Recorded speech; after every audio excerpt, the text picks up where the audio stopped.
చక్కటి ప్రభు మాటలు మనం ఆలకిద్దాం. విలాప వాక్యముల్లో నుంచి ఒక వాక్యాన్ని మనం చదువుకుందాం. 5వ అధ్యాయము 21వ వచనాన్ని వాక్య ధ్యానం కొరకు మనం చదువుకుందాం. యెహోవా, నీవు మమ్మును నీ తట్టు త్రిప్పిన ఎడల మేము తిరిగెదము, మా పూర్వస్థితి మరలా మాకు కలుగు చేయము. అందరూ చదువుతారండి దేవుని వాక్యం గట్టిగా.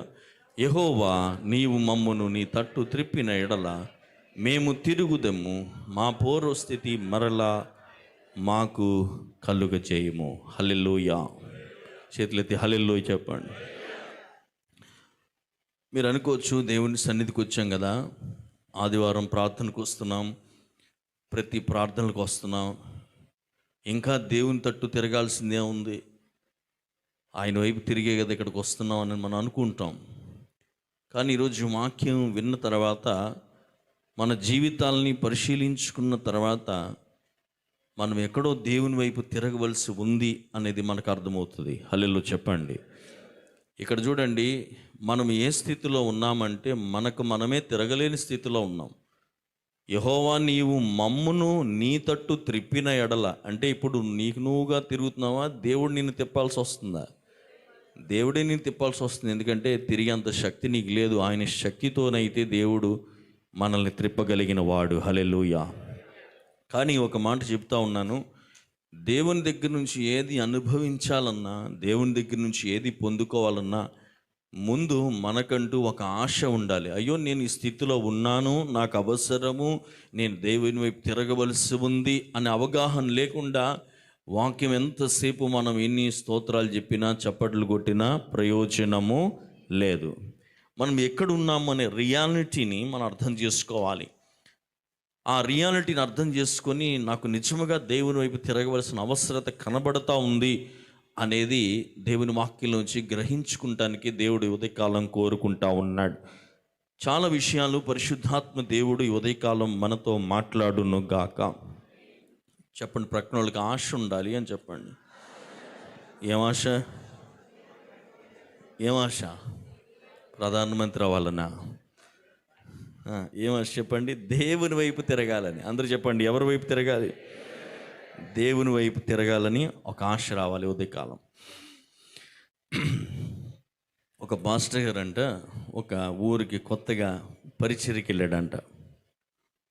పరిచర్యకి వెళ్ళిన తర్వాత అక్కడ పరిచర్య చేస్తూ ఉన్నాడు. పరిచర్య చేస్తున్నప్పుడు ఆ సంఘంలో అసలు ఉద్యమం లేదంట. అస్సలు ఉద్యమం లేకపోతే ఈ పాస్టర్ గారు కూర్చొని దేవుని సన్నిధిలో చాలా రోజులు ప్రార్థన చేస్తూ ఉన్నాడు. దేనికోసం అని అంటే ఉజ్జీవం కోసం. చెప్పండి, దేనికోసం? ఉజ్జీవం కోసం. అలా కొన్ని రోజులు ప్రార్థన చేసిన తర్వాత విచిత్రం ఏంటి అని అంటే, విశ్వాసులందరూ కలిసి పాస్టర్ గారి దగ్గరికి వచ్చారంట. విశ్వాసులందరూ పాస్టర్ గారి దగ్గరికి వచ్చారంట. పాస్టర్ గారండి, మీలో ఉద్యోగం కనబట్టలేదండి అన్నారంట. ఏంటి? పాస్టర్ గారు ఏమని ప్రార్థన చేస్తున్నాడు? విశ్వాసులు ఉద్యోగం లేదని. విశ్వాసులు ఏమంటున్నారు? అప్పుడు ఆయన అంటే, లేదమ్మా, నేను ఉద్యోగం కోసం చాలా ప్రార్థన చేస్తూ ఉన్నాను. సరే, ఒక పని చేద్దాం, నెక్స్ట్ ఆదివారం కల్లా దేవుడు మన మధ్యలో గొప్ప కార్యం జరిగించబోతున్నాడు అన్నాడు. అనగానే వాళ్ళందరికీ సంతోషం వెళ్ళింది. ఆ ఉద్యమం రాబోతుంది అని అనుకున్నారు. ఆ మాస్టర్ గారు 9:30కి ఆరాధన, 7 గంటలకే రమ్మన్నాడంట. కొన్ని సంఘాల దగ్గర మీరు చూస్తే సమాధులు కూడా పక్కనే ఉంటాయి. అలాంటి చర్చ్ అనమాట అది. ఈ మాస్టర్ గారు ఏం చేశారంటే, ఆ సమాధుల దగ్గరికి 7 గంటలకల్లా అందరూ వచ్చేయండి అన్నాడంట. ఎన్నింటికి? 7 గంటలు. అందరూ కూడుకుపోయారు. ఆయన అన్నాడంటే, నేను ఈరోజు ప్రార్థన చేయబోతున్నాను, నేను ప్రార్థన చేయగా ఈ సమాధిలో ఉన్నవాళ్ళు పైకి లేవబోతున్నారు అన్నాడంట. అని చెప్పి ఇప్పుడే లేటెస్ట్గా పచ్చిగా పెట్టిన ఒక సమాధి చూపించండి అన్నాడంట. అప్పుడు ఒక సమాధిని చూపించారు. అది 92 ఏళ్ళు ఉన్న ఒక మా అమ్మగారి సమాధి. పాస్టర్ గారు ప్రార్థన చేస్తూ ఉన్నాడు, ప్రభువా, నీవు లేపండి నాయనా, లేపండి అన్నాడు.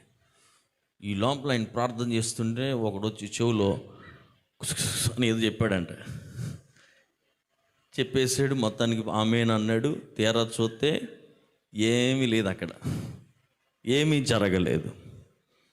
వెంటనే పాస్టర్ అంటే సర్లే ఇది కాదు, ఇంకోటి ఏదైనా చూపించండి అన్నాడంట.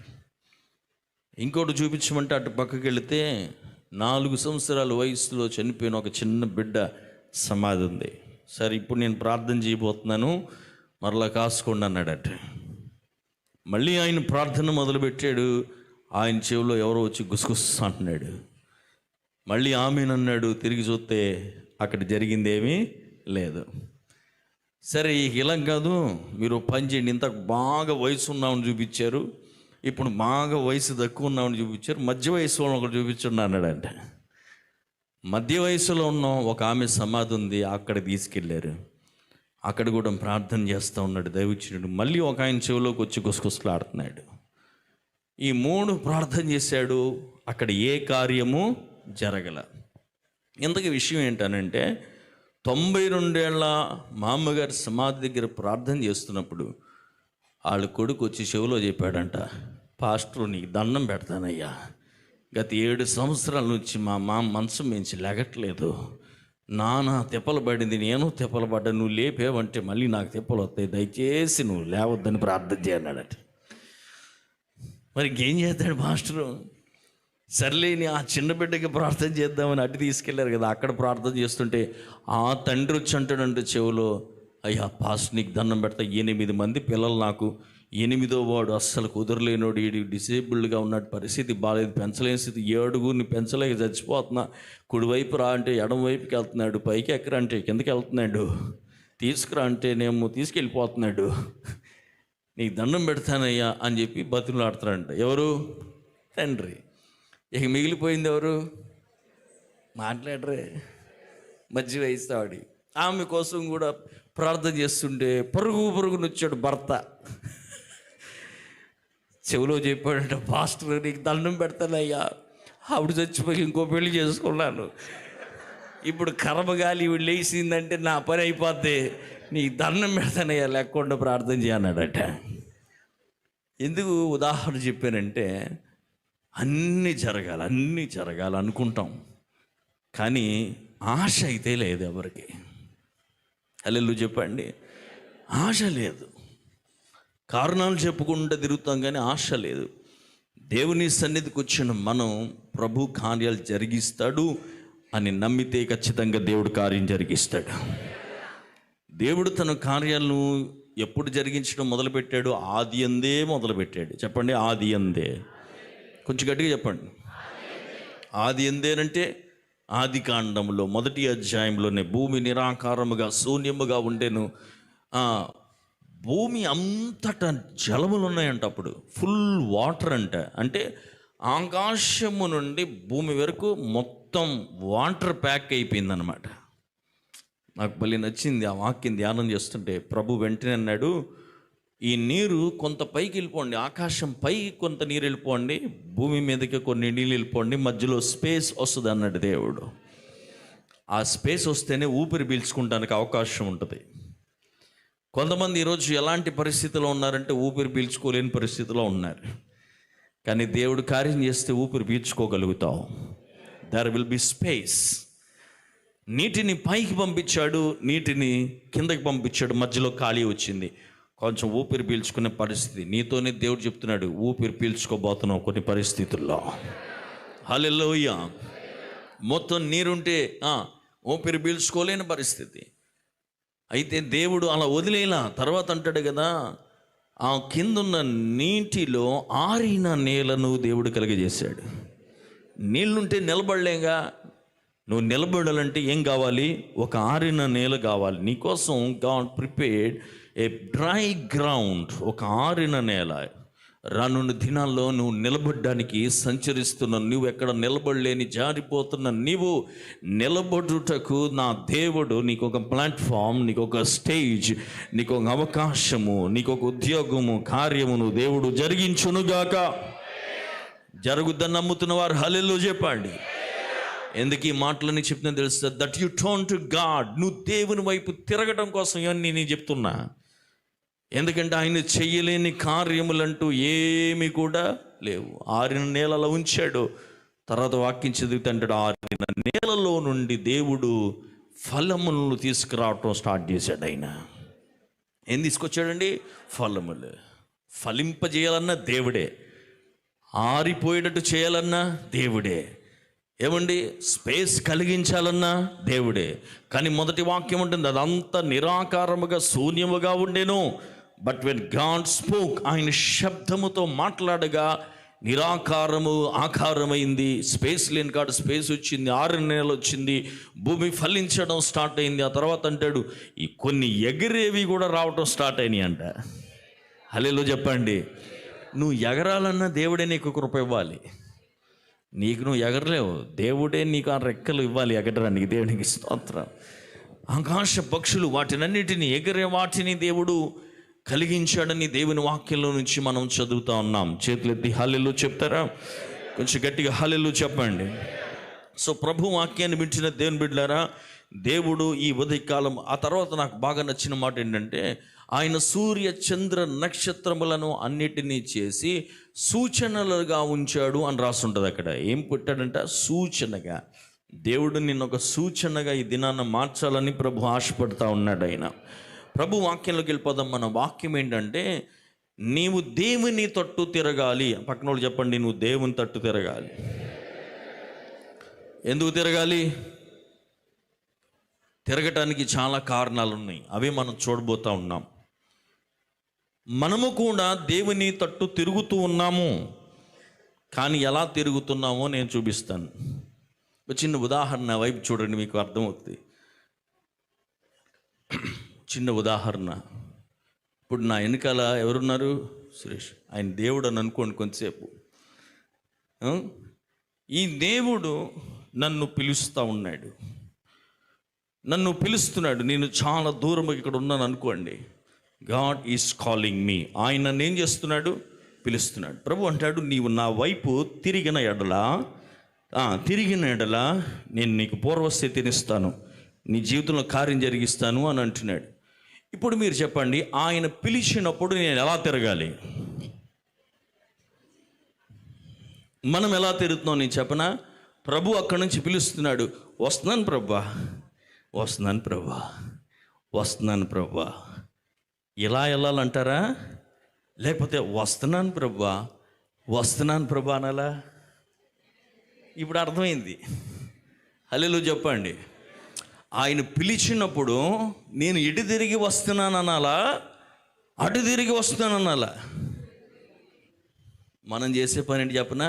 వస్తున్నాను ప్రభా, వస్తున్నాను. నేను పిలుపు ఏమో వెనక్కి, వస్తున్నానని చెబుతున్నావు కానీ ముఖమేమో ముందరకి, చూపేమో లోకములోనికి, దృష్టి ఏమో లోకములోనికి, ఆలోచనలన్నీ లోకములోనికి. కానీ వెనక నుంచి వస్తున్న పిలుపుకు మాత్రం వస్తున్నాను అని అంటూ ఉన్నావు. నేను చెప్తున్నాను, అలా వెళ్ళేవాడు గమ్యమునకు చేరలేడు, విడుదల పొందలేడు, స్వస్థత నొందలేడు, దేవుని కార్యములు చూడలేడు. చేతులెత్తి హల్లెలూయా చెప్పండి. కొంచెం గట్టిగా హల్లెలూయా చెప్పండి. సో ఈ చదవబడిన వాక్యములో నుండి మనము తిరగటానికి గాను నేర్చుకోవలసిన కొన్ని అద్భుతమైన మాటలు ఈ ఉదయకాలం పరిశుద్ధాత్మ దేవుడు మనకి నేర్పించునుగాక. గట్టిగా హల్లెలూయా చెప్పండి. ఈ వాక్యంలో 4 మాటలు చూడండి, 4 మాటలు. ఒకటి, తిరుగు అని అన్నాడంటే అర్థము నేను దేవునికి దూరంగా ఉన్నాను అని అర్థం. తిరుగు అని అన్నాడంటే రెండవది, నేను ఎక్కడైతే ఉన్నానో అక్కడ సంతృప్తిగా సంతోషముగా లేను. తిరుగు అనే మాటకి అర్థము ఏమిటి అని మనం ఆలోచించినట్లయితే, నీ పాత స్థితి నుండి మార్పు చెందాలి అని అంటున్నాడు దేవుడు. తిరుగు అనంటే అర్థం ఏంటి అనంటే, ఆ తిరగటం అనేది నాకు నేనుగా చేయలేను కానీ దేవుడే నా కోసం చేయవలసి ఉంది. నమ్మిన వారి చేతులెత్తి హల్లెలూయా చెప్తారా? కొంచెం గట్టిగా హల్లెలూయా చెప్పాలి. కొంచెం గట్టిగా హల్లెలూయా చెప్పాలి.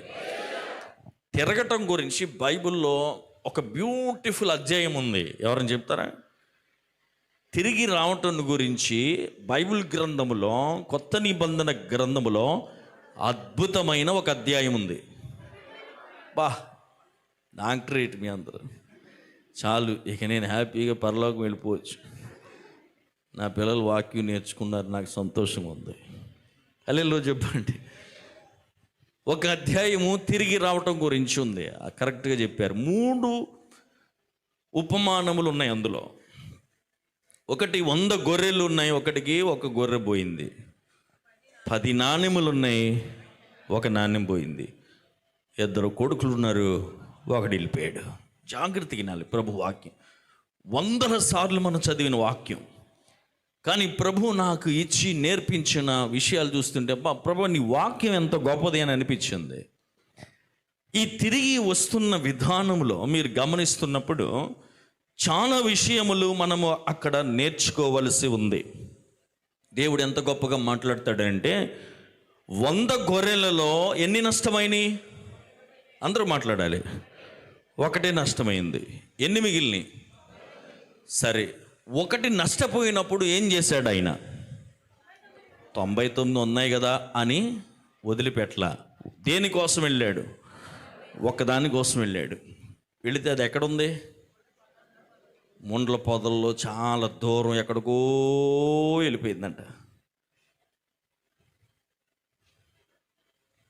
వెళ్ళిపోతే నా ప్రశ్న ఏంటంటే, ఈ కాపరిని అడుగుదాం, కాపరే నువ్వు ఆ గొర్రెను కన్నప్పుడు నీకు ఖర్చు ఎంత అయింది? ఇది వెళ్ళిపోయినప్పుడు తిరిగి రావడానికి నీకు ఖర్చు ఎంత అయింది? నా ప్రశ్న జాగ్రత్త వినాలి. కొన్నప్పుడు ఎంత ఖర్చు అయింది?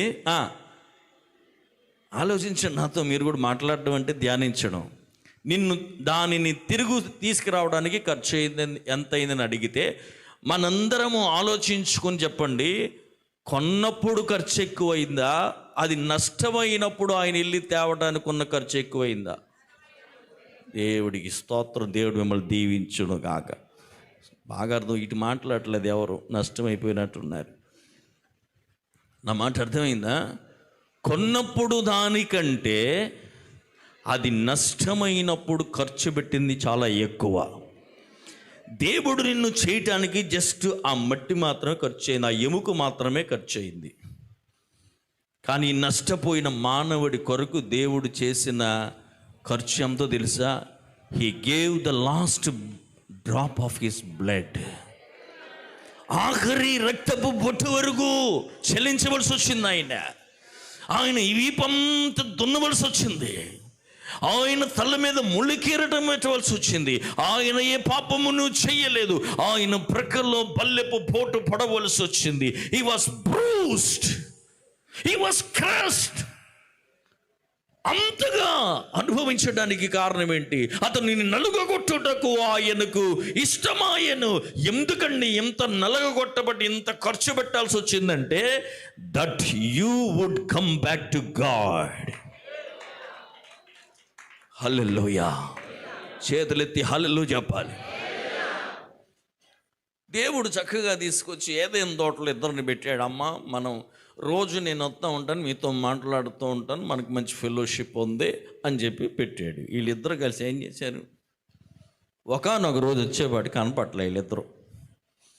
ఆదామా ఎక్కడున్నావు అన్నాడు.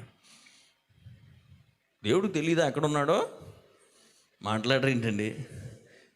దానికి అర్థం ఏంటంటే, టీచర్ పాఠం చెప్తూ ఉంటుంది, పాఠం చెప్తుంటే రే ఎక్కడున్నారా అని అంటే అర్థం ఏంటి? ఆడక్కడే ఉన్నాడు, కానీ వాడి మనసు అక్కర్లేదు. అదే దేవుడు అడిగాడు, నువ్వు ఎక్కడున్నావు అని అంటే, ప్రభు నేను దిగంబరున్నై ఉన్నాను నాయన అంటున్నాడు. ఇది ఎప్పుడయ్యో? నిన్నటి తాగలేంది. ఇంకో మాట చెప్పనా? కుట్టు మిషన్ మొదలైంది అక్కడే. ఆ కొడతవేంటో కానీ ఇప్పుడు కూడా ఆగలేదు. దేవుడికి స్తోత్రం చెప్పండి కదా. పాపము చేసిన తర్వాత వీళ్ళిద్దరు కలిసి ఏం చేశారు? అక్కడ స్టార్ట్ అయ్యి స్టిచ్చింగ్ ఇంకా ఆగలేదు. అది కాకపోతే కొంచెం అడ్వాన్స్ అయింది. ఇప్పుడు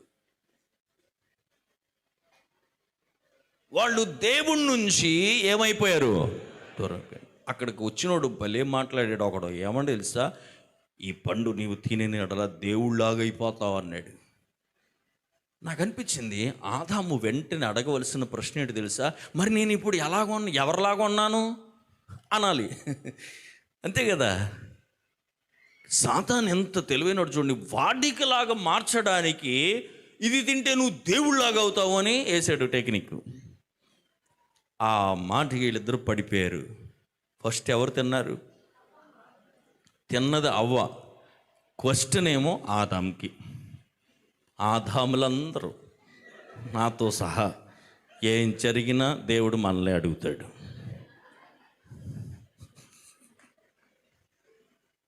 తిన్నది ఎవరో? అవ్వ. చేసిందంత ఆవిడే. క్వశ్చన్ ఏమో, ఎందుకంటే నువ్వు ఇంటి యజమానుడు కాబట్టి, ఇంటి బాధ్యత నీకుంది కాబట్టి. నాకేం తెలియదు ప్రభు అంటానికి లేదు. You are given a responsibility. Father అనేది బోర్డు పెట్టుకోవడానికి కాదు, దట్ ఈజ్ ఎ రెస్పాన్సిబిలిటీ. ఒక బాధ్యత ప్రభు నీకు అనుగ్రహించి ఉన్నాడు. That you look after everything in your family. నీ బిడ్డలను అన్నిటిని నువ్వు కాచుకొని చూడవలసిన బాధ్యత ఇచ్చాడు. చేతులెత్తి హల్లెలూయా చెప్పండి, గట్టిగా హల్లెలూయా చెప్పండి. సరే, వీళ్ళు తోట నుండి బయటికి వెళ్ళిపోయారు. బయటికి వెళ్ళిన కాడ నుంచి వీరి ప్రయత్నం ఏంటి అని అంటే, they are trying to do something that they want to come back to God. దేవుని దగ్గరికి తిరిగి రావటానికి ప్రయత్నాలు చేస్తున్నారు. సరే, దేవుడు కూడా ఉన్నాడు. సరే, కొంతకాలం ఎన్ని ప్రయత్నాలు చేస్తారు, చేయండిరా బాబు చేయండిరా అన్నాడు. అక్కడి నుంచి ఇంకా యాగములు అర్పించడం స్టార్ట్ అయింది. యాగాలు అర్పించారు. యాగం మీద యాగం అర్పిస్తూ వచ్చారు. దేవుడు అన్నాడు, నాయన మీరు ఎన్ని యాగాలు చేసినా ఏం చేసినా నా దగ్గరికి రావడానికి ఏమీ కుదరదు. ఓ పని చేయండి, నేనే నా కుమారుని యాగంగా ఇచ్చేస్తాను. హల్లెలూయా చెప్పండి. నా కుమారుని యాగముగా ఇచ్చిన తర్వాత ఇంకా మీరు యాగములు ఏమీ అవసరమో లేదు. ఇంకా నా దగ్గరకు రావటానికి నీ వే క్లియర్ అయిపోయింది అన్నాడు దేవుడు. దాన్ని చక్కటి మాటలు హెబ్రీయులకు రాసిన పత్రికలో ఉంటాయి. 13వ అధ్యాయం అనుకుంటా, 10వ వచనం, 10వ అధ్యాయము 11వ వచనంలో ఉంది చూడండి. 10వ అధ్యాయము 11వ వచనంలో 12వ వచనంలో రాస్తుంది, మరియు ప్రతి యాజకుడు దినదినము సేవ చేయుచు పాపములు ఎన్నటికీ తీసివేయలేని ఆ బలుల్ని మాటి మాటికి అర్పించుచు ఉండును. ఈయనైతే పాపముల నిమిత్తము సదాకాలము నిలిచి ఒక బలి అర్పించి అప్పటి నుండి తన శత్రువులు తన పాదములకు పాదపీఠముగా చేయబడి వరకు కనిపెట్టుచు దేవుని కుడి పార్శ్వమునొద్ద ఆసీనుడాయను. 14వ వచనం కూడా ఉంది. 14వ వచనం, ఒక్క అర్పణ చేత ఆయన పరిశుద్ధపడు వారిని సదాకాలము సంపూర్ణులుగా చేసి ఉన్నాడు. చేతులెత్తి హల్లెలూయా చెప్పండి. 1 పేతురు 3:18లో కూడా ఒక అద్భుతమైన మాట ఉంది. మనలను దేవుని యొద్దకు తీసుకురావటానికి క్రీస్తు శ్రమలను అనుభవించాడు అని దేవుని వాక్యం. ఏలయనగా మనలను దేవుని యొద్దకు తెచ్చుటకు అనీతిమంతుల కొరకు నీతిమంతుడైన క్రీస్తు శరీర విషయంలో చంపబడి ఆత్మ విషయంలో బ్రతికింపబడి పాపముల విషయంలో ఒక్కసారే శ్రమపడిను. హల్లెలూయా చెప్పండి. ఇంకిప్పుడు యాగం అర్పించాలా? మాట్లాడలా, ఏం అవసరం లేదు. ఇప్పుడు ప్రభు మన కొరకు యాగముగా మారిపోయాడు. దారి చూపించాడు ఆయన. నా వైపు తిరిగితే చాలు అన్నాడు ఆయన. గట్టిగా హల్లెలూయా చెప్పండి. ఏమన్నాడు? నా వైపు నీవు తిరిగితే చాలు. చూడండి, 100 గొర్రెలలో ఒక గొర్రె నష్టమైపోయినప్పుడు ఆ కాపరి ఎంత కష్టపడి ఎంత ప్రయాసపడి వెళ్ళిపోయిన ఈ గొర్రెను ఆయన ఏం చేస్తున్నాడంటే భుజాల మీద వేసుకొని బయలుదేరాడు మందలో కలపటానికి. ఖర్చు ఎవరిది ఇక్కడ మీరు చెప్పాలి? మాట్లాడలా. ఖర్చు ఎవరిది? కాపరిదే. చెప్పండి, ఖర్చు ఎవరిది? కాపరిదే. వెళ్ళిపోయింది ఎవరు? మనం. ముళ్ళలో ఇరుక్కుంది ఎవరు? మనమే. ఆ శ్రమలన్నీ తెచ్చింది ఎవరు? మనమే. కానీ ఇప్పుడు ఆయన ఖర్చు పెట్టాడు. నిన్ను కొన్నదానికంటే ఎక్కువ ఖర్చు పెట్టి ఆయన భుజముల మీద వేసుకొని బయలుదేరాడు మందలోకి తీసుకొచ్చి కలపడానికి. నేను ఒక మాట చెప్పనా? ఇప్పుడు నీ పని ఏంటో తెలుసా? భుజాల మీద నుండి దోక్కుండా ఉండడం నీ బాధ్యత. ఇంత కష్టపడి నీ తల ఎత్తి నీకోసం ఖర్చు పెట్టి దేవుడు భుజాల మీద వేసుకుని నిన్ను మోస్తున్నప్పుడు దూకి పారిపోవద్దు. ఇంకా ఎస్కేప్ అవడానికి ప్రయత్నం చేయి బాగు. నీ కోసం చాలా చాలా చాలా ఖర్చు పెట్టాడు ఆయన. తిరిగి ఆ మందులో కలిపినప్పుడు అంట ఎంత సంతోషమో, ఎంత ఆనందమో. పలుమార్లు మందులోండి తప్పిపోయిన వాళ్ళం మనం, కానీ ప్రభు భుజాల మీద వేసుకొని తీసుకొచ్చాడు. దేవునికి స్తోత్రం. అందుకు మన కోసం ఎంతో దేవుడు ఖర్చు పెట్టాడండి. అందుకే ఆయన ప్రేమ వర్ణానితము. పౌలుంటాడు, ఆయన ప్రేమ యొక్క లోతు, ఎత్తు, వెడల్పు తెలుసుకోనివ్వు. ఏదో స్తోత్రం నీ ప్రేమ అని పాడతాం కాదు. హల్లెలూయా చెప్పండి. అందులో రెండో ఉపమానం ఏంటి? కొంచెం మాట్లాడాలి, నేను వదిలిపెట్టను లేకపోతే వాళ్ళు మేము. రెండో ఉపమానం ఏంటి? 10 నాణెములలో 1 నాణెం పోయింది. ఎక్కడ పోయింది? ఇంట్లో పోయింది. చెప్పండి, ఎక్కడ పోయింది? ఇంట్లో పోయింది. నాణెం అంటే విలువైందా, విలువలేందా? విలువైంది. ఇప్పుడు ఇంటిలో విలువైన వాళ్ళు ఎవరు? బిడ్డలు. మన గృహములో ప్రెషియస్ ఎవరండి? దేవుడు బహుమానముగా మనకిచ్చింది ఎవరు? బిడ్డలు. ఇప్పుడు ఇంటిలో నాణెము నష్టమైందండి అని అంటే అర్థం ఇంటిలో పిల్లలు నష్టమవుతున్నారు. ఇప్పుడు బాధ్యత ఎవరిది? బాధ్యత ఎవరిది? ఇవ్వబడిన వాడిది బాధ్యత. ఇవ్వబడిన వాడు ఏం చేయాలంట? వాక్యం ఉంటుంది, చదివితే మంచిదేమో. 15వ అధ్యాయంలో అది నష్టమైనప్పుడు ఆమె ఏం చేసిందంట? దీపమును వెలిగించి ఇల్లు ఓడవటం స్టార్ట్ చేసిందంటే ఇంతవరకు ఓడవల.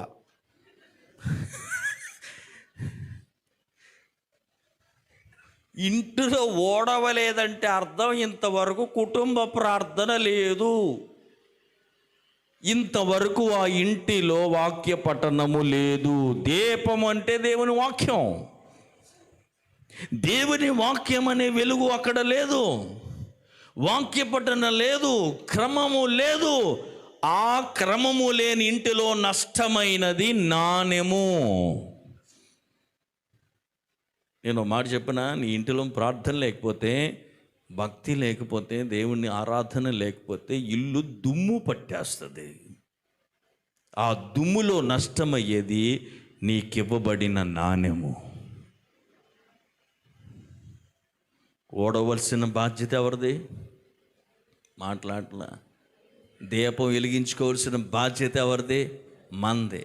ఇందాక కాంపరి బాధ్యత ఆయన ఇల్లు తీసుకొచ్చాడు. ఇప్పుడు నీ ఇంటిలో నీదే బాధ్యత. Your responsibility. ఈరోజు ఎంత బాధ చూడండి. ఈ ప్రెషియస్ అని చెప్తున్న వీళ్ళే కదా నష్టమైపోతున్నారు. తల్లిదండ్రుల బాధ, ఏడుపందదే కదా. కష్టపడి పెంచిన బిడ్డలు ఈ రోజున హృదయ వేదన, తల భరించలేని ఆవేదన కుటుంబాల్లో ఎంతగానో ఉంటా ఉంది. Because these precious people are been lost. దేవుడు అంటున్నాడు, దానికి యూ కెనాట్ బ్లేమ్ ఎనీబాడీ. ఎవరిని నువ్వు విమర్శించడానికి లేదు. It is your own responsibility that you ignite your light. నీవు వాక్యం అనే వెలుగును వెలిగించుకొని నీ ఇంటిలో దుమ్మును, నీ ఇంటిలో ఉన్న మురికిని, నీ ఇంటిలో ఉన్నది ఏది ఊడ్చేయాలో అన్ని ఊడ్చేస్తా ఉంటే ఇదిగో అప్పుడు ఆ ప్రెషియస్ని కనుక్కుంటావు.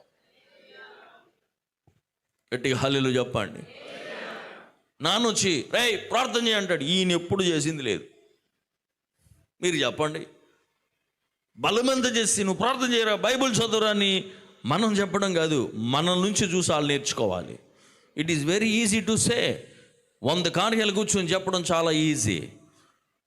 మన బిడ్డలు మామూలు కాదు కదా, అన్నీ గమనిస్తూ ఉంటారండి. నువ్వు చేసే ప్రార్థన, నీ మాటలు అన్నీ గమనిస్తారు. ఇప్పుడు ఏమండో ఒకానొక రోజున పెద్ద బాంబిల్ చేస్తాడు. ఆ రోజు ఇలా అన్నావుగా అని అంటాడు, అంతే అయిపోద్ది మన జీవితం. నేనేమంటున్నానంటే ఇక్కడ ఇంటిలో నష్టమైనది వారు ఇల్లు ఊడ్చుకొని కనుగొనిన తర్వాత ఆ ఇంటిలో సంతోషం వచ్చింది. అది రిటర్న్ బ్యాక్ అయింది. మూడోది ఏమైంది? ఎవరు చెప్పండి? కుమారుడు వెళ్ళిపోయాడు, దూరంగా వెళ్ళిపోయాడు. కానండి తండ్రి వెళ్ళిపోయిన క్షణము నుంచి ఆయన హృదయంలో ఆశ ఏంటి తెలుసా? ఎప్పుడు తిరిగి వస్తాడా అని. కానీ వీడికి ఆలోచన రాలా.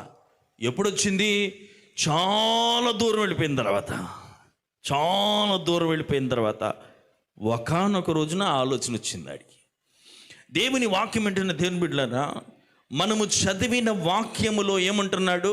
యెహోవా నీవు మమ్మును త్రిప్పిన ఎడల మాకు పూర్వస్థితి మరలా మాకు వస్తుంది అంటున్నాడు. హల్లెలూయా. అంటే పాత నిబంధన గ్రంథములో ఆ వచనాన్ని వాడుతున్నప్పుడు ఒక భౌతికమైన అర్థంలో వాడాడు. కానీ కొత్త నిబంధన అర్థం వచ్చేపాటికి ఈరోజు మనమేమన్నా తెలుసా? దేవా నీవు నన్ను ఆత్మీయతలోనికి నడిపించు నాయనా అని అనాలి. నేను ప్రశ్న అడుగుతాను, నా ప్రార్థనా జీవితంలో నేను తృప్తి చెంది ఉన్నాను, నా భక్తి జీవితంలో నేను తృప్తి చెంది ఉన్నాను, ఐఎమ్ సో సాటిస్ఫైడ్ అన్నవాళ్ళు చేతులు ఎత్తండి. నాకు నా ఆత్మీయ జీవితంలో సరిపోద్ది అన్నవాళ్ళు. There is nobody. We need to come back. మనం వెనక్కి రావాల్సిందే. వెనక్కి వెళ్తే తప్పు కదా ఇగారు అనకండి, దేవుడు పిలిచినప్పుడు వెళ్ళాలి. నేను అబ్రహాము గురించి చదువుతూ ఉన్నాను ఉదయం. చూడండి ఆ మాట, మంచి మాట. అబ్రహాం గురించి సహజంగా మనం ఏమంటామంటే, అబ్రహాము దేవుడు పిలిచాడు అంటాం. ఎప్పుడు పిలిచాడు? ఏ అధ్యాయంలో? దానికి ముందే అని పిలిచాడు అంటారా? మాట్లాడలే. దానికి ముందు దేవుడు అబ్రహాముని ఏమైనా పిలిచాడా? 12వ అధ్యాయంలో కాదండి పిలుపు, దానికి ముందరే వచ్చింది పిలుపు. కొంచెం జాగ్రత్తగా ప్రభు మాటలు చదివినప్పుడు మనకు అర్థమవుతుంది. చేతులెత్తి హల్లెలూయా చెప్పండి. మీరు అర్థం చేసుకోవాలి. దేవుని వాక్యం నాతో పాటు ఏకీభిస్తేనే ప్రభు ఆ ఫ్లో ఇస్తాడు ఈ రోజున. చేతులెత్తి హల్లెలూయా చెప్పండి. చాలామంది అంటారు వాక్యం చాలా కష్టం అయ్యగారు. నేను మాట్లాడిన వాక్యం చాలా ఈజీ. దేవుని వాక్యం అర్థం చేసుకుంటాం చాలా ఈజీ. ఎలా పాస్టర్ గారు అంటే, నీకు అర్థమయ్యేదే చదివితే ఈజీ. కొంతమంది అంటే ఆ కయ్యను భార్య ఎవరో తెలియందే నేను వాక్యం చదవను అంటాడు. ఆ భార్య నీకెందుకు? నీ భార్యని గురించి చూసుకో. చెట్టేకాడయ్య గారు, చెట్టేకి రక్షణ వచ్చిందండి, బాప్టిజం తీసుకున్నాడా లేదా? ఆ సంగతి నీకెందుకు? యేసు ప్రభు తీసుకున్నాడుగా, ఆయన మాదిరి చూపించాడుగా. నీకు ఏది అర్థమవుద్దో అది చదివితే అర్థం కాని అన్నీ అర్థమవుతాయి. హల్లెలూయా చెప్పండి. మనకు అర్థం కాని అన్నీ కావాలి. కయ్యేను భార్య ఏమైంది, ఎక్కడికి వెళ్ళిపోయింది, అసలు ఎక్కడి నుంచి వచ్చింది, ఇవన్నీ నీకెందుకు? మనకి కావలసినవి అర్థం చేసుకోగలిగినవి చదివితే అర్థం కాని అన్నీ దేవుడు చెప్తాడు. ఆయన చేతులెత్తి హల్లెలూయా చెప్పండి. కొంచెం గట్టిగా హల్లెలూయా చెప్పండి. దేవుడు అబ్రహాము జీవితంలో చూపిస్తూ ఉన్నాడు. ఎందుకు అనంటే, ఇందాక చెప్పే కదా, నీవు మమ్మల్ని త్రిప్పిన ఎడల అనే మాటలోనే 4 విషయాలు చెప్పాను. నువ్వు దాని అర్థం ఏంటి? దేవుడు అన్నాడు, 1 నువ్వు నాకు చాలా దూరముగా ఉన్నావు. 2వది నువ్వు ఉన్న చోట నీకు సంతృప్తి లేదు. 3వది అదేదో నువ్వు విడిచిపెట్టవలసిందై ఉంటుంది. 4వది నీకు నీవుగా రాలేవు, నేను నీకు సహాయం చేస్తాను, కానీ నీకు మనసు ఉండాలన్నాడు దేవుడు. అర్థమైన వాళ్ళు ఇంతవరకు స్తోత్రం చెప్పండి. వచ్చి గట్టిగా హల్లెలూయా చెప్పండి. తిరిగి రమ్మని దేవుడు నిన్ను పిలుస్తున్నప్పుడు నువ్వు చేయవలసిన 5 పనులు ఉంటున్నాయి. ఎన్ని చెప్పండి? 5 పనులు. మొదటిది రివర్స్ గేర్ వేయాలి. అందరూ చెప్పండి పక్కన వాళ్ళకి, రివర్స్ గేర్ వేయాలి. 2వది యూ టర్న్ తీసుకోవాలి. 3వది ప్రాధాన్యత మార్చాలి. కొంచెం గట్టిగా చెప్పండి, ప్రాధాన్యత మార్చాలి. 4వది మనము ఓర్పుతో ఉండాలి. 5వది పాత బంధాలు కట్ చేయాలి. 5 మాటలు. మొదటిది అందరూ చెప్పండి, రివర్స్ గేర్ వేయాలి. 2వది యూటర్న్ తిరగాలి. 3వది ప్రాధాన్యత మార్చాలి. 4వది ఓర్పుతో ఉండాలి. 4వది పాత బంధములను కట్ చేయాలి. 4 మాటలు గుర్తుపెట్టుకోండి. మన వాక్యం అదే ఈ రోజున. అయ్యి బాబాయ్ 4 గంటలు ఎంతసేపు చెప్తారు అనుకోబాకండి. దేవుణ్ణి పిలిపేంటి? నువ్వు తిరిగి రావాలి. అందరూ చెప్పండి. పోనీ ఎలా చెప్పండి, నేను తిరిగి రావాలి. పక్కన వాళ్ళు చెప్పండి, నువ్వు తిరిగి రావాలి, మనందరం తిరిగి రావాలి. అబ్రహాము గురించి చదువుతున్నప్పుడు 13వ అధ్యాయము 1వ వచనం, అబ్రహాము తనకు కలిగిన సమస్తమును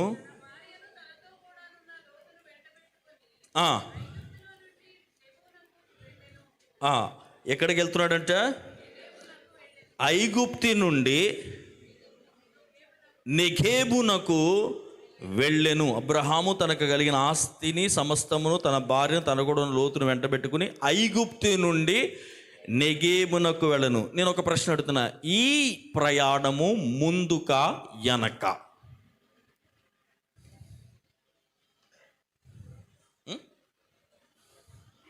అది ఒకటి చెప్పండి, ముందుగా వెనక చెప్పండి చాలు. వెనక్కి. Very good. ఇక్కడ ప్రయాణం వెనక్కి వెళ్తున్నాడు. ఎందుకని వెనక వెళ్ళవలసిన పరిస్థితి వచ్చింది అనంటే, నేను ఇందాక చెప్పినట్టుగా ఈయన పిలుపు చాలా ముందే వచ్చింది. అపోస్తుల కార్యాల్లో ఉంటుంది చూడండి, 7వ అధ్యాయము 1వ వచనం. 7వ అధ్యాయం 1వ వచనం, ప్రధాన యాజకుడు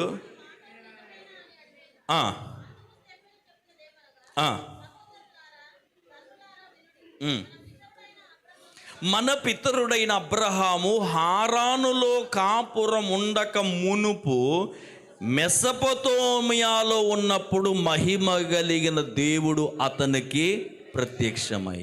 కానీ 12వ అధ్యాయంలో ఎక్కడున్నాడు? అర్థమైందా? 12వ అధ్యాయం 1వ వచనం,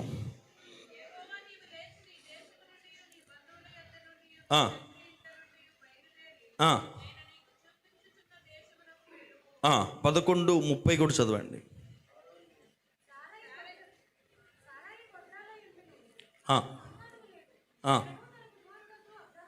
చూడండి ఆ వచనం చదవండి, 11:30. శారాయి గొడ్రాలిను, ఆమెకు సంతానము లేదు. చూడండి, తేరాహు తన కుమారుడకు అబ్రహామును, తన కుమారుని కుమారుడు అనగా హారాను కుమారుడకు లోతును, తన కుమారుడకు అబ్రహాము భార్యైన శారాను తన కోడల్ని తీసుకుని కానానుకు వెళ్ళుటకు కల్దీరైన ఊరు పట్టణములో నుండి వారితో కూడా బయలుదేరి హారాను మట్టుకు వచ్చి అక్కడ నివసించిరి. స్తోత్రం గట్టిగా చెప్పండి. 7వ అధ్యాయంలో ఏమన్నాడు? అక్కడికి రాకమునుపే దేవుడు ప్రత్యక్షమై అబ్రహాముతో మాట్లాడాడు. వినండి, మాట్లాడా లేదా? మాట్లాడింది ఎవరితో? అందరూ చెప్పాలి. మాట్లాడింది అబ్రహాముతో. వెళ్ళమని చెప్పింది ఎవరికి? అబ్రహాము. ఇప్పుడు వెళ్ళాల్సింది ఎవరు? నడిపించవలసింది ఎవరు? అబ్రహాము. ఫ్యామిలీ మొత్తం నడిపించాల్సింది ఎవరు ఇప్పుడు? కానీ ఇక్కడ 31వ వచనంలో ఇంకొకరు ఎవరు నడిపిస్తున్నట్టుంది. తేరాహు అంటే ఎవరు? నాన్న. జాగ్రత్తగా వినాలి. నాన్నకు చెప్పుంటాడు, నాన్న మనకి ఇంటికెళ్ళి ఈ భక్తి చేసిన భక్తి అర్థం లేదు కదా, ఎన్నెన్నో చేసాము, ఎవరు మనతో మాట్లాడట్లేదు, పలకట్లేదు, ఇవన్నీ వదిలిపెట్టేసి విన్న శబ్దానికి మనం వెళ్ళిపోదాం నాన్న అని చెప్పి ఉంటాడేమో. ఎవరు? అబ్రహాము. ఆ మాట వినిన తర్వాత విన్నవాడు ఒకడు, నడిపిస్తుంది మరొకడు. నేను మాట చెప్పనా? దేవుడు నిన్ను పిలిచి ఉంటే ఆ పిలుపుకి నువ్వు నడవాలి, ఇంకొకరు కాదు నడిపించాల్సింది. ఎందుకు అంటే సర్వశక్తుడైన దేవుడు పిలిచినది ఎవరిని? నిన్నే. గట్టిగా హల్లెలూయా చెప్పండి. కొంచెం గట్టిగా హల్లెలూయా చెప్పండి. సో 31వ వచనం బట్టి మనకేం అర్థం అవుతుందంటే, పిలిచిన వాడు కాని వాళ్ళు ఎవరో నడిపించిన కారణం చేత అతడు పడిపోయిన పరిస్థితి ఏర్పడతా ఉంది. అప్పుడు దేవుడు మరలా ప్రత్యక్షమై అబ్రహాముతో అంటున్నాడు, అబ్రహామా ఇలా కాదు, నువ్వు అన్ని విడిచిపెట్టి నువ్వు బయలుదేరు. నేను మాట చెప్పన, దేవుడు ఒక్కసారి కాదు, ఆయన పిలుపులోనికి రావటానికి ఒక్కసారి పిలిచిన తర్వాత నువ్వు పడిపోయినా కూడా మరలా నిన్ను పిలుస్తూనే ఉంటాడు. ఆయన పిలుపు ఎప్పుడు నిన్ను వెంటాడుతూనే ఉంటుంది, ఆయన అనుకున్న పిలుపులోనికి వచ్చే అంతవరకు కూడా. అర్థమైన వాళ్ళు హల్లెలూయా చెప్పాలి. నేను చెప్తున్నాను 100%, 101% God is speaking to somebody. దేవుడు మాట్లాడుతున్నాడు అనేది ఆ వాక్యం ధ్యానం చేసుకుంటున్నప్పుడే నాకు అర్థమైంది. దేవుడు అంటున్నాడు, నిన్నొక మారు పిలిచి ఉన్నాను. పిలిచిన తర్వాత పిలుపు బాధ్యత నువ్వు తీసుకోవాలి. నడవవలసింది నీవు, వెళ్ళవలసింది నువ్వు. మరొకరు బెస్ట్ పీపుల్ నీతో కలవచ్చు, బెటర్ పీపుల్ నీతో కలవచ్చు, బట్ దేవుడు అన్నాడు, it doesn't matter for me. నేను పిలిచింది నిన్ను, దీవించాలనుకుంది నిన్ను, నడిపించాలనుకుంటుంది నిన్ను, గొప్ప చేయాలనుకుంటుంది నిన్ను. హల్లెలూయా చెప్పండి. 31వ వచనంలో ఆ గుంపును ఎవరు నడిపిస్తున్నారు చెప్పండి? నాన్న నడిపిస్తున్నట్టుగా మనకి కనబడుతుంది. దేవుడు అన్నాడు, నాన్న నడిపిస్తే అవదు, నేను నడిపించాలి నిన్ను. పిలిచింది నేను, నడిపించవలసింది కూడా నేనే. 12వ అధ్యాయంలో మరలా దేవుడు పిలిచాడు. ఎవరిని? అబ్రహాముని. అప్పుడు నడవటం. నేనంటున్నాను, తల్లిదండ్రుల్ని డిజానర్ చేయకూడదు. You need to respect them. కొన్నిసార్లు వారు కూడా మనుషులు కాబట్టి నీ పిలుపును అర్థం చేసుకుంటాం చాలా కష్టంగా ఉంటుంది. మీరు అందుకే చూడండి, ఇంజనీర్ని అవుతానంటే డాడీ చప్పట్లు కొట్టేస్తాడు, మమ్మీ చప్పట్లు కొట్టేద్ది. నేను పాస్టర్ని అవుతానంటే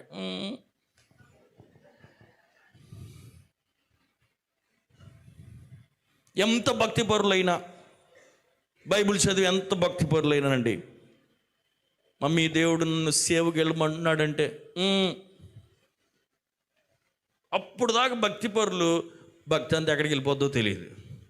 ఒరే సేవకి వెళ్ళావంటే తింటాకుండదురా, ఉంటాకుండదురా. నా ఒక మాట చెప్పనా, సేవకి వెళ్ళి ఏమండి బ్రష్లు అయిపోయిన వాళ్ళు ఎవరున్నారు? సేవకు వచ్చి గొప్పోళ్ళైన వాళ్ళే కనపడతారు మీకు అందరూ. కొద్ది కాలం తల్లిదండ్రులు ఇబ్బంది పెట్టినా ఓర్చుకొని అనుభవించిన తర్వాత ఈరోజు అదే తల్లిదండ్రులు వాళ్ళ చేతి మీద బాప్టిసం తీసుకున్న వాళ్ళు ఆ బిడ్డల వల్ల తల్లిదండ్రులు గొప్ప అయిన వాళ్ళే కనపడుతున్నారు భూమి మీద. ఎందుకు అనంటే ఇది చాలా గొప్ప పరిచర్య కాబట్టి. కానీ వదిలిపెట్టి వచ్చిన రోజు బాధ కలిగింది. అయ్యో ఏమైపోతావు, అరే తింటాకుండదురా, పాస్టర్లందరూ మోసం రాది అది ఎన్నెన్నో మాటలు ఎన్నెన్నో చెప్తా ఉంటారు. నేను చెప్తున్నాను, నువ్వు పిలుపుకు బయలుదేరినప్పుడు కూడా అవమానములు, పరిస్థితులు, కృంగదీసే మాటలు వేల కొలది, లక్షల కొలది వస్తానే ఉంటాయి. ఏం పట్టించుకోవద్దు. నిన్ను పిలిచిన దేవుడు నమ్మదగిన వాడు. నమ్మిన వారు గట్టిగా హల్లెలూయా చెప్పండి. కొంచెం గట్టిగా హల్లెలూయా చెప్పండి. హల్లెలూయా. అందుకే చాలా సంపద ఉన్న ఒక యవనస్తుడు వచ్చి ప్రభువుని అడిగాడు, ప్రభువా నేనేం చేయాలంటే? నువ్వు అన్నీ వదిలిపెట్టి నాతో వెంబడించు అన్నాడు. వెంటనే అది కాదు మరే మా డాడీని పాతిపెట్టి వస్తా అన్నాడు. నాకు అర్థం కాదు ఏంటంటే, మీ డాడీ చచ్చిపోతే ఇక్కడ ఎందుకు తిరుగుతున్నావు? అంతే కదా, చనిపోయినోడు అక్కడ ఉంటాడు కానీ ఇక్కడెక్కడ తిరుగుతాడా? అంటే వీడేదో సలహా మొత్తానికి ఏదో తప్పించుకునే ఏదో చెప్తున్నాడు. నా ప్రభు ఏది మాట్లాడినా మంచిగా మాట్లాడతాడు. ఆయన తెలిసే మాట్లాడతాడు అన్నీ. ఒక సండే స్కూల్లో ఇలాగే ప్రశ్న అడిగారంట. ఎందుకంటే ప్రభు ఆ రోజు చెప్పిన ఆన్సర్ ఏంటంటే, మృతుల్నే పాతి పెడతారు కదా అని చెప్పాడు అక్కడ. ఒకరోజు సండే స్కూల్ ఇలా చెప్తే, అరే ఏంట్రా ఈ మృతులు పాతి పెడతాం ఏంట్రా అంటే, ఒకటి లేచర్లేడంట. అదేంటంటే ఇదివరకు కాలంలో మనుషులు చాలా బలంగా ఉండేవారు, ఆడు వెళ్తా ఒక్కొక్క ఇద్దరు లాక్కి వెళ్ళిపోయాడు అన్నాడంట.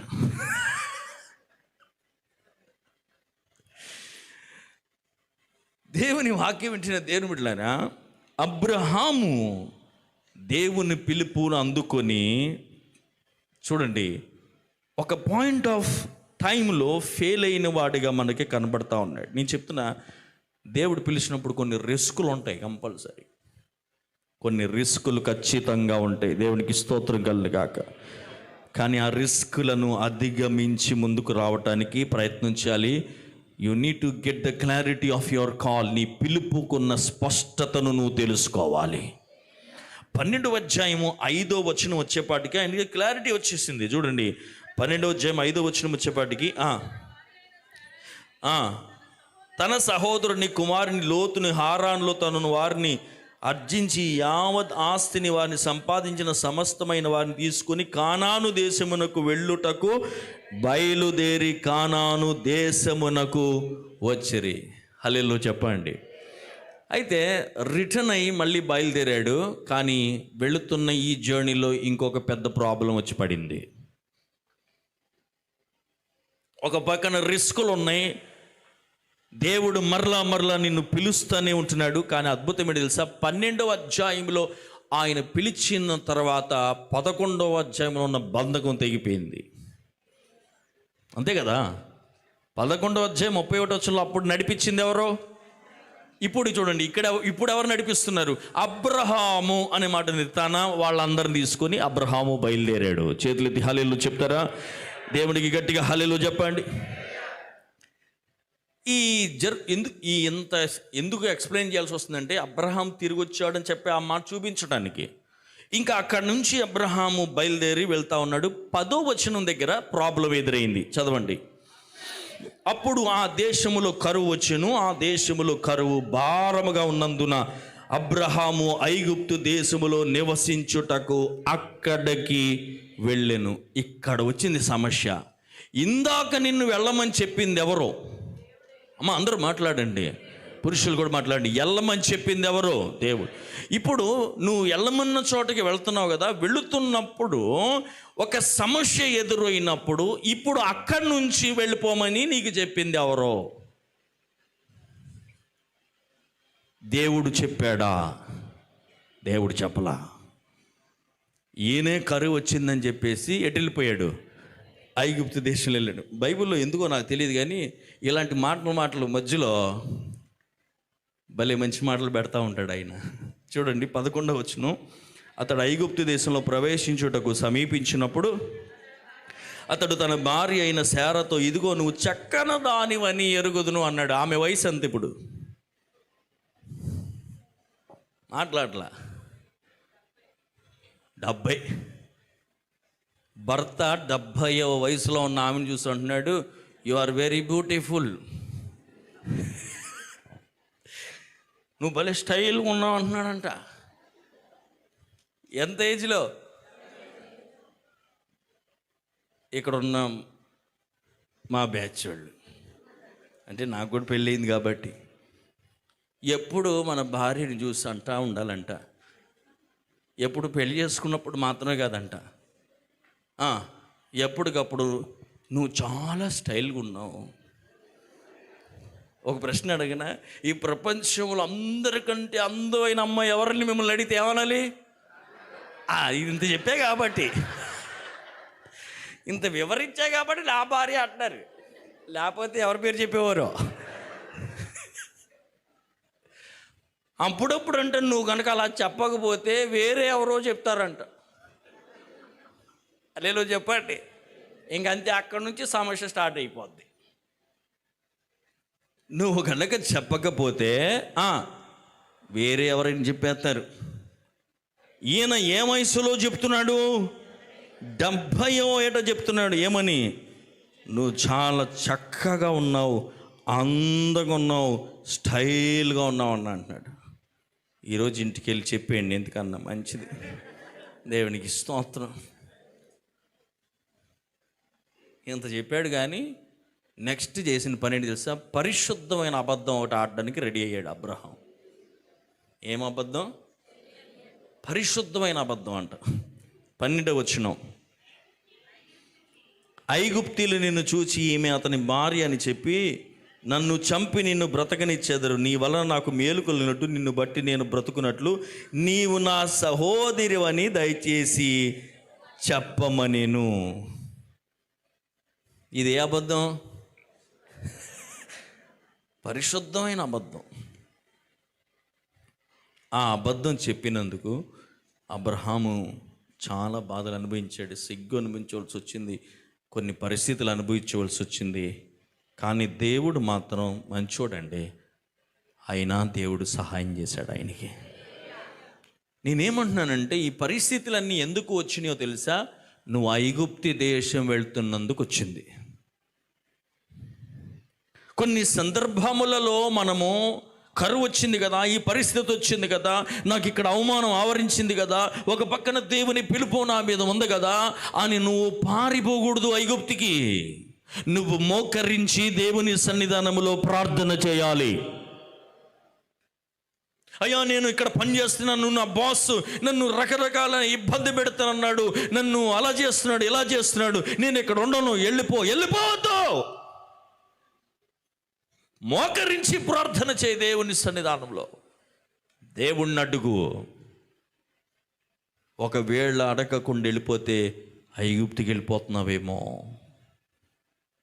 చేతులెత్తి హల్లెలూయా చెప్పండి. నిన్ను దేవుడు పిలిచింది, నీకు ఒక స్థానం ఇచ్చింది, నిలబెట్టింది అవమానం పాలయటానికి కాదు, ఘనత కోసం, ఆయనకి మహిమ కలగటం కోసమే. చేతులెత్తి హల్లెలూయా చెప్పండి. దేవునికి స్తోత్రం చెప్పండి. హల్లెలూయా చెప్పండి. దేవుడి సన్నిధిలో మోకరించి ప్రార్థన చేశాడు, ప్రభు నన్ను వెళ్ళమంటావా వద్దా? ఇక్కడ కొన్ని పరిస్థితులు ఎదురవుతున్నాయి, కొన్ని ఇన్సల్ట్స్, కొన్ని అవమానములను చుట్టుకొని ఉన్నాయి. నువ్వేం బాధపడదు, ప్రార్థన చేస్తాడు, దేవుడు నీతో మరలా మాట్లాడతాడు. దేవుని కాల్ వస్తానే ఉంటుంది. ఆయన నచ్చిన ఆ స్థితికి నువ్వు చేరే వరకు వస్తానే ఉంటుంది. ఇక్కడ నేను ఎందుకు ఈ మాట చెప్పానంటే, ఈ సందర్భంలో ఇందాక చదివిన వాక్యం అర్థం చేసుకుంటే, అబ్రహాము అప్పుడు ఐగుప్తి దేశము నుండి ఒక యూటర్న్ తీసుకున్నాడు. గట్టిగా హల్లెలూయా చెప్పండి. గట్టిగా హల్లెలూయా చెప్పండి. ఏం తీసుకున్నాడండి? ఒక యూటర్న్ తీసుకున్నాడు. ఇప్పుడు నువ్వు చెప్పు, దేవుని వైపు తిరగవలసిన ఆ యొక్క అవసరత నీ జీవితంలో కూడా కనపడుతుందా లేదా? ఎవరైనా సమృద్ధి కలిగిన వాడు అన్నీ ఉండి కూడా దేవుని వైపు తిరగాల్సి వచ్చింది ఆయనకి. బికాజ్ ఎక్కడో దేవుని నుంచి దూరం అయిపోయాడు. దేవుని పిలుపు కలిగిన వాడు, దేవుని ఆశీర్వాదం కలిగిన వాడు, దేవుని చేత హెచ్చించబడవలసిన వాడు, దేవుడు నిలబెట్టవలసిన మనుష్యుడు, కానీ ఎంతో దూరం వెళ్ళిపోయి ఉన్నాడు. దేవుడు మరలా అంటున్నాడు, ఆ దూరం వెళుతున్న కొన్ని అవమానాలు వస్తున్నాయి, అనవసరమైన కొన్ని అబద్ధాలు ఆడాల్సిన పరిస్థితి, రకరకాలైన పరిస్థితులు పెరుగుతూ ఉన్నాయి. ఇక్కడ కరువు ఉన్న నువ్వేం బాధపడద్దు, నీ ఎల్లమని చెప్పింది నేనైతే, నువ్వు ఎక్కడికి వెళ్ళినా బాధ్యత నాదే. అవునా కదా? దేవుడు అంటాడు, నిన్ను అక్కడ ఉండమంటే అక్కడ బాధ్యత అంతా నాది, అక్కడ ఎవడైనా బాధ పెట్టినా బాధ్యత నాది, అక్కడ నిన్ను పోషించవలసిన బాధ్యత నాది, నీదేదైనా ఆగిపోయిన బాధ్యత ఏది. దేవుడు అన్నాడు, నేను కార్యము జరిగించగా ఎవడు త్రిప్పగలడు? నేను ఒక వ్యక్తిని అక్కడ పెట్టి వాడుకోవాలనుకుంటే, ఇవ్వాలనుకుంటే ఆపగలిగిన వాడెవడు? There is no one.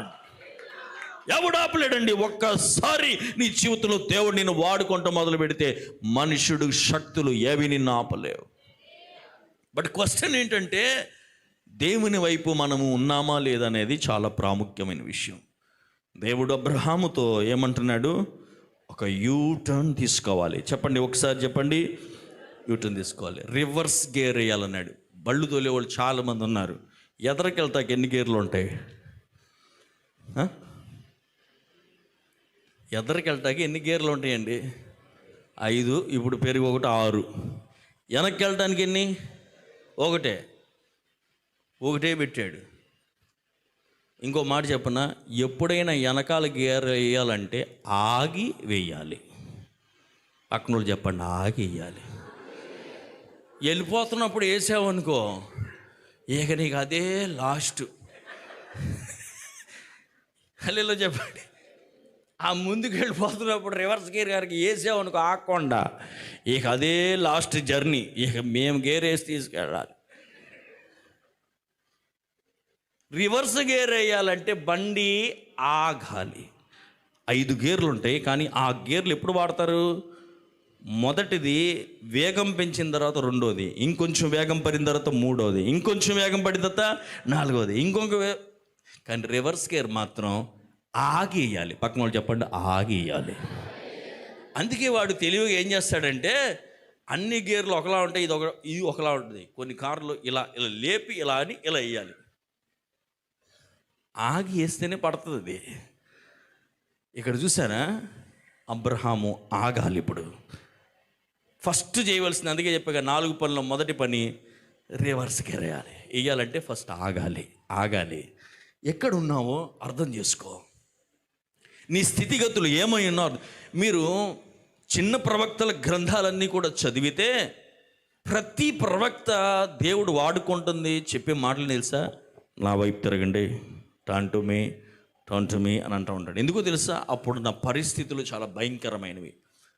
ఒక చిన్న ఎగ్జాంపుల్ చూపిస్తే ముగిస్తాను. మీకా గ్రంథం 7వ అధ్యాయం చూడండి ఒకసారి. 1 నుంచి 6 వచనాలు చదువుకుంటున్నప్పుడు దేవుడు ఆ పరిస్థితులను చూచి ఒక ప్రవక్తను లేపి, నా ప్రజల్ని నా వైపు తిరగమను, నా వైపు తిరగమని దేవుడు చెప్తా ఉన్నాడు. అందుకు ఒక ఆయన్ని లేపాడు. లేపిన ఆయన కొన్ని పరిస్థితులు చెప్తా ఉన్నాడు. చూడండి, ఆ మీక కానీ, నహుము కానీ, ఆమోస్ కానీ ఇవన్నీ చదువుతుంటే ప్రాముఖ్యమైన విషయం వాటిలో ఏంటి తెలుసా? నువ్వు ఎవరి వైపు తిరగాలి. కొన్ని సందర్భాల్లో అంటే నువ్వు తిరగడానికి దేవుడు కొన్ని పరిస్థితులు పంపించినా కూడా తిరగలేని పరిస్థితిలో ఉన్నావు అన్నాడు ఒక అధ్యాయంలో. మొన్న లాస్ట్ మనం ధ్యానం చేసుకున్నాం ఫాస్టింగ్ ప్రేయర్లో. వేసవి కాళ్ళు పండ్లు ఏరుకొనిన తర్వాత, ద్రాక్ష పండ్లు పరిగి ఏరుకొనిన తర్వాత నువ్వు ఎలాగుండెను, నా స్థితి అలాగే ఉండెను. ద్రాక్ష పండు గల ఒకటిని లేకపోయిన, నా ప్రాణకు ఇష్టమైన ఒక కొత్త అంజూరపు పడ్డైనను లేకపోయాను. ఇక్కడ 7వ అధ్యాయం 1 నుంచి 6 వచనాలు చదివితే 4 స్థితులు మీకు కనపడతాయి. 1 వ్యక్తిగత స్థితి, 2వ కుటుంబ స్థితి, 3వది సమాజ స్థితి, 4వది దేశ పరిస్థితి. చెప్పండి, ఏమేమి కనపడుతున్నాయి? వ్యక్తిగత పరిస్థితి, కుటుంబ పరిస్థితి, చెప్పండి, సమాజంలో ఉన్న పరిస్థితి, దేశ పరిస్థితి. 6 వచనాలు మీరు చదువుకోండి. వ్యక్తిగత పరిస్థితి ఎలా ఉందంటే ఫలములు లేని జీవితం. కష్టపడిన వాడికి ఏముండాలి? ఫలం కనపడాలి. కష్టం పడినా ఫలము లేదు. కుటుంబ జీవితాలు ఎలా ఉన్నాయి? 6వ వచనం చదివితే తండ్రి కుమారుడి మీద రివర్స్ అవుతున్నాడు, కుమార్తె ఏమో తల్లి మీద రివర్స్ అవుతుంది, అత్తేమో కోడల మీద రివర్స్ అవుతుంది. ఇది కుటుంబ పరిస్థితి. అంటే అర్థం సమాధానం లేదు. దేశ పరిస్థితి ఎలా ఉంది అని అంటే ఆ వాక్యంలో ఉంటాడు, ఇదిగో ప్రతి ఒక్కడు లంచములను పుచ్చుకుంటూ ఉన్నాడు, ప్రతి ఒక్కడు మరొకడిని మోసం చేస్తూ ఉన్నాడు. స్నేహితుణ్ణి, సమాజం ఎలా ఉందంటే స్నేహితుణ్ణి ఎవరిని నమ్మవద్దు, ముఖ్యమైన స్నేహితుణ్ణి అసలు నమ్మొద్దు అన్నాడు. సమాజ పరిస్థితి ఉంది. దేశ పరిస్థితి ఎలా ఉందంటే అక్కడ అంటాడు, దేశములో 3వ వచనంలో భక్తిపరుడు ఒక్కడును కనబడట్లేదు. నేను ఒక ప్రశ్న అడగనా? ఈరోజు కూర్చున్న మనందరం నేను బాగా ఫలిస్తున్నానండి అంటున్నామా? దేవా ఏంటి నా జీవితంలో ఫలములు లేవు అని అంటున్నావా? ఫలాలు లేవు నాయన, ఎంత ప్రార్థన చేస్తున్నాను, ఎంత భక్తి జీవితం జీవిస్తున్నాను, మందిరంకి వస్తున్నాను, ఎన్నెన్నో చేస్తున్నాను, దెర్ ఇస్ నో ఫ్రూట్. ఫ్యామిలీలో చూస్తే ఏమి లేదు, సమాధానం లేదు. అమ్మ అందరూ చెప్పండి, ఏమి లేదు. నేను చెప్పిన మాటలు కాదు, వాక్యం చెప్తున్న మాటలు. ఎన్నో సంవత్సరాల క్రితం ఒక సమాజాన్ని, వ్యక్తులను, కుటుంబాలను చూసి చెప్తున్న దేవుడు ప్రవక్తను లేపి చెప్తున్న పరిస్థితులు నిజమైతే ఇవి ఈరోజు నిజమా కాదా? సమాజంలో నమ్మదగిన మనుషులను చూపించండి, ముఖ్యమైన స్నేహితుని కూడా నమ్మద్దు.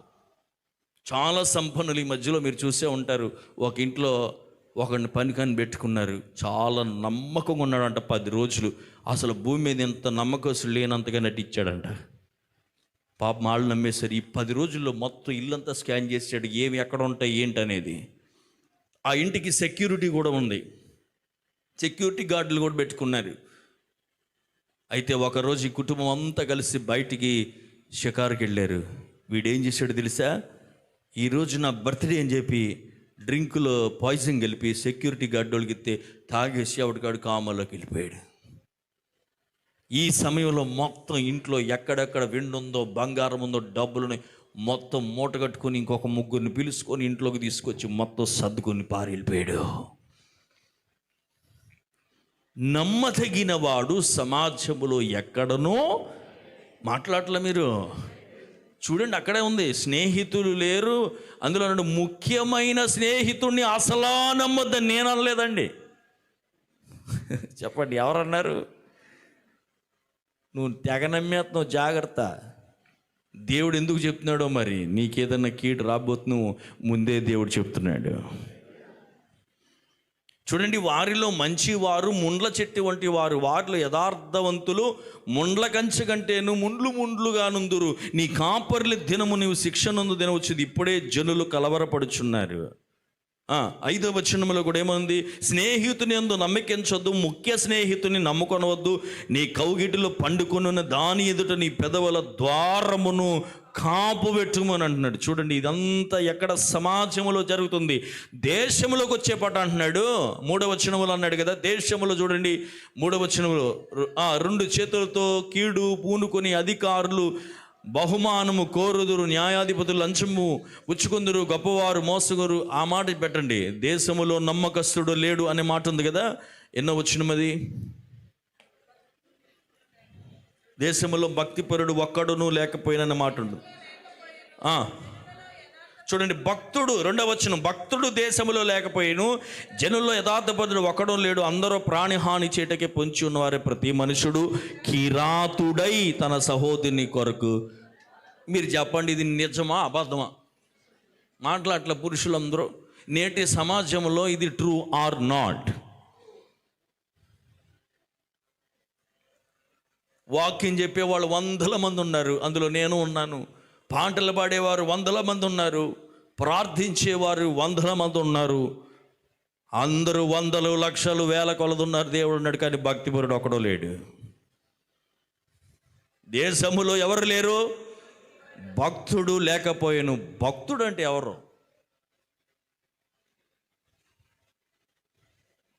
మొన్న చెప్పే కదా, భక్తుడు ఎవరంటే భగవంతుని ఆశపడేవాడే భక్తుడు. One whose desire is for God. నేను చెప్పే కదా, అవసరత వేరు. మొన్న హోల్ నైట్ ప్రేయర్లో చెప్పా, అవసరతలు వేరు, ఆశలు వేరు. మహిమైశ్వర్యములో నీ ప్రతి అవసరత తీరుస్తున్నాడు, నీ ఆశలను కాదు. ఆశలకి ఏముందండి, 100ల కొలది ఉంటాయి. ఇక్కడ కూర్చొని ఆశపడచ్చు, నేనే నెక్స్ట్ ప్రధానమంత్రి అవుతానని. తప్పే ఉంది? అవుతావా? ఆశలకి ఏముంది, అద్దు లేకుండా వెళ్ళిపోద్ది ఆశ. నేను ఒక మాట చెప్పాను, ఆశకి అవసరతకి తేడా ఏంటంటే, పరిపక్వత కలిగిన వాడికి అవసరతలు తెలుసు, పరిపక్వత లేని వాడికి ఆశలు ఎక్కువ ఉంటాయి. హల్లెలూయా చెప్పలేదే? ఏమన్నాను? What is the difference between a need and a desire అంటే, a need is somebody who we call, who is mature enough, అంటే మెచ్యూరిటీ పొందినవాడు. ఆ మెచ్యూరిటీ పొందినవాడు he is asking about the need. Maturity లేనివాడు he is always having desire. దేవుడు కానీ వాక్యంలో ఉన్నాడు, నేను ఆశలను తీర్చను. మరేం తీరుస్తాను? చెప్పండి. మరి వెంటనే మీరు అనొచ్చు, తన భక్తుని ఆశను దేవుడు నెరవేరుస్తాడు కదా అని బైబిల్లో ఉంది కదా. ఎస్, భక్తుడి ఆశ కానీ ఏంటో తెలుసా? మేడలు మిద్దెలు కాదు. భక్తుని ఆశ నిత్యము నీ సన్నిధిలో నేను ఉండాలని ఆశపడుతున్నాను. That is his Dzire. అతడు ఎప్పుడు ఆశపడేది ఎవరి కోసం చెప్పండి? దేవుని కొరకు ఆశపడేవాడై ఉంటున్నాడు. చేతులెత్తి హల్లెలూయా చెప్పండి. మీకు అలా అర్థమైంది కదా? వ్యక్తిగత పరిస్థితి చూస్తే ఫలం లేదు, కుటుంబం చూస్తే సమాధానం లేదు, సమాజంలో ఇలాంటి పరిస్థితులు. ఈ పరిస్థితుల మధ్యలో నమ్మదగిన వాడు, చూడగలిగిన వాడు, నడిపించగలిగిన వాడు ఎవరు? దేవుడు ఒక్కడే. మా అందరూ చెప్పండి, ఎవరు? ఎవరు నమ్మటం లేదు. కొడుకులు కూడా నమ్మే పరిస్థితి లేదు, కూతురు నమ్మే పరిస్థితి లేదు. అలాంటి భయంకరమైన సమాజంలో మనం ఉంటున్నాం. కానీ ఎవరి వైపు? నమ్మదగిన దేవుడు ఒక ఆయన ఉన్నాడు. అందుకే దేవుడు అంటున్నాడు, నా వైపు తిరుగు. నేను చెప్పే కదా, తిరగటం అంటే ముందు నువ్వు ఆగాలి, రివర్స్ గేర్ వేయాలి. గేర్ వేసిన తర్వాత there is a complete U turn. చెప్పండి, సంపూర్ణమైన ఒక టర్న్. ఆ టర్న్ తిరిగినప్పుడు జరిగేది ఏంటో తెలుసా? 3వ మాట చెప్పాను. ఇప్పుడు నేను ఇక్కడ కూర్చున్నాను, ఇక్కడ ఉన్నాను నేను. ఆ చివరి చాలామంది ఉన్నారు, లాస్ట్ లైన్ ఎవరు కనపడట్లేదు నాకు. ఎవరైనా కనపడితే పేరు చెప్దామన్నా. వాళ్ళు లాస్ట్ పురుషుల్లో ఉండరేమో కనపడుతున్నాడు బాగా. నేను ఇటు తిరిగినప్పుడు మీరు చెప్పండి, నా ప్రాధాన్యతతో మొదటి వాడెవరు? రెమో. ఆ నెక్స్ట్ లైన్లో బ్రహ్మం గారు ఉన్నారు, ఆ నెక్స్ట్ లైన్లో హేమంత్ ఉన్నాడు. ప్రయారిటీ చూడండి, ఫస్ట్ ఆయన ఉన్నాడు, సెకండ్, థర్డ్, ఫోర్త్ అలా దాటి ఇక్కడ ఉన్నాను. ఇటు తిరిగి ఉన్నప్పుడు, నేను ఇలా తిరిగినప్పుడు ఏమైంది? నాకు ఇప్పుడు దేవుడు ఫస్ట్. ఇప్పుడు దాకా ఫస్ట్ ఉన్నది లాస్ట్.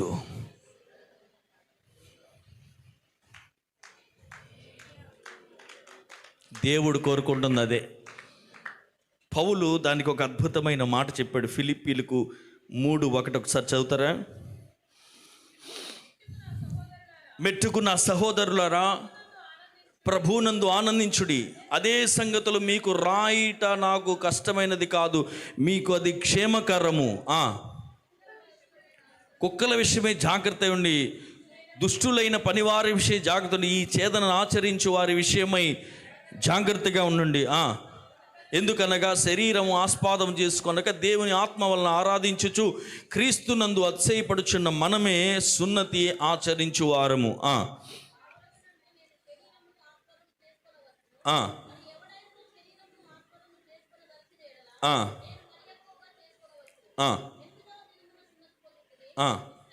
చూడండి, ఇశ్రాయేలు వంశస్థుడనై బెన్యామీను గోత్రంలో పుట్టి హెబ్రీలు సంతానమైన హెబ్రీయుడనై ధర్మశాస్త్ర విషయంలో పరిసేయుడనై నెక్స్ట్ ఆసక్తి విషయంలో సంఘమును హింసించువాడనై ధర్మశాస్త్రం వలన నీతి విషయము అనింద్యుడనై ఉంటిని.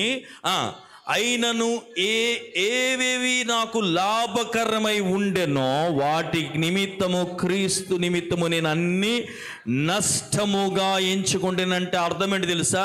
ఇదిగో నాకు చెప్పాలంటే మంచి చదువు ఉంది, నాకు చెప్పడానికి మంచి పౌరసత్వం ఉంది, నాకు చెప్పడానికి 1 2 3 4 5 అని ఇలా చెప్పుకుంటూ వస్తూ ఇప్పుడు అన్నాడు, ఇవన్నీ నాకు క్రీస్తు కొరకు నష్టం అనుకొని నేను ఆయన క్రీస్తు వైపు తిరిగాను.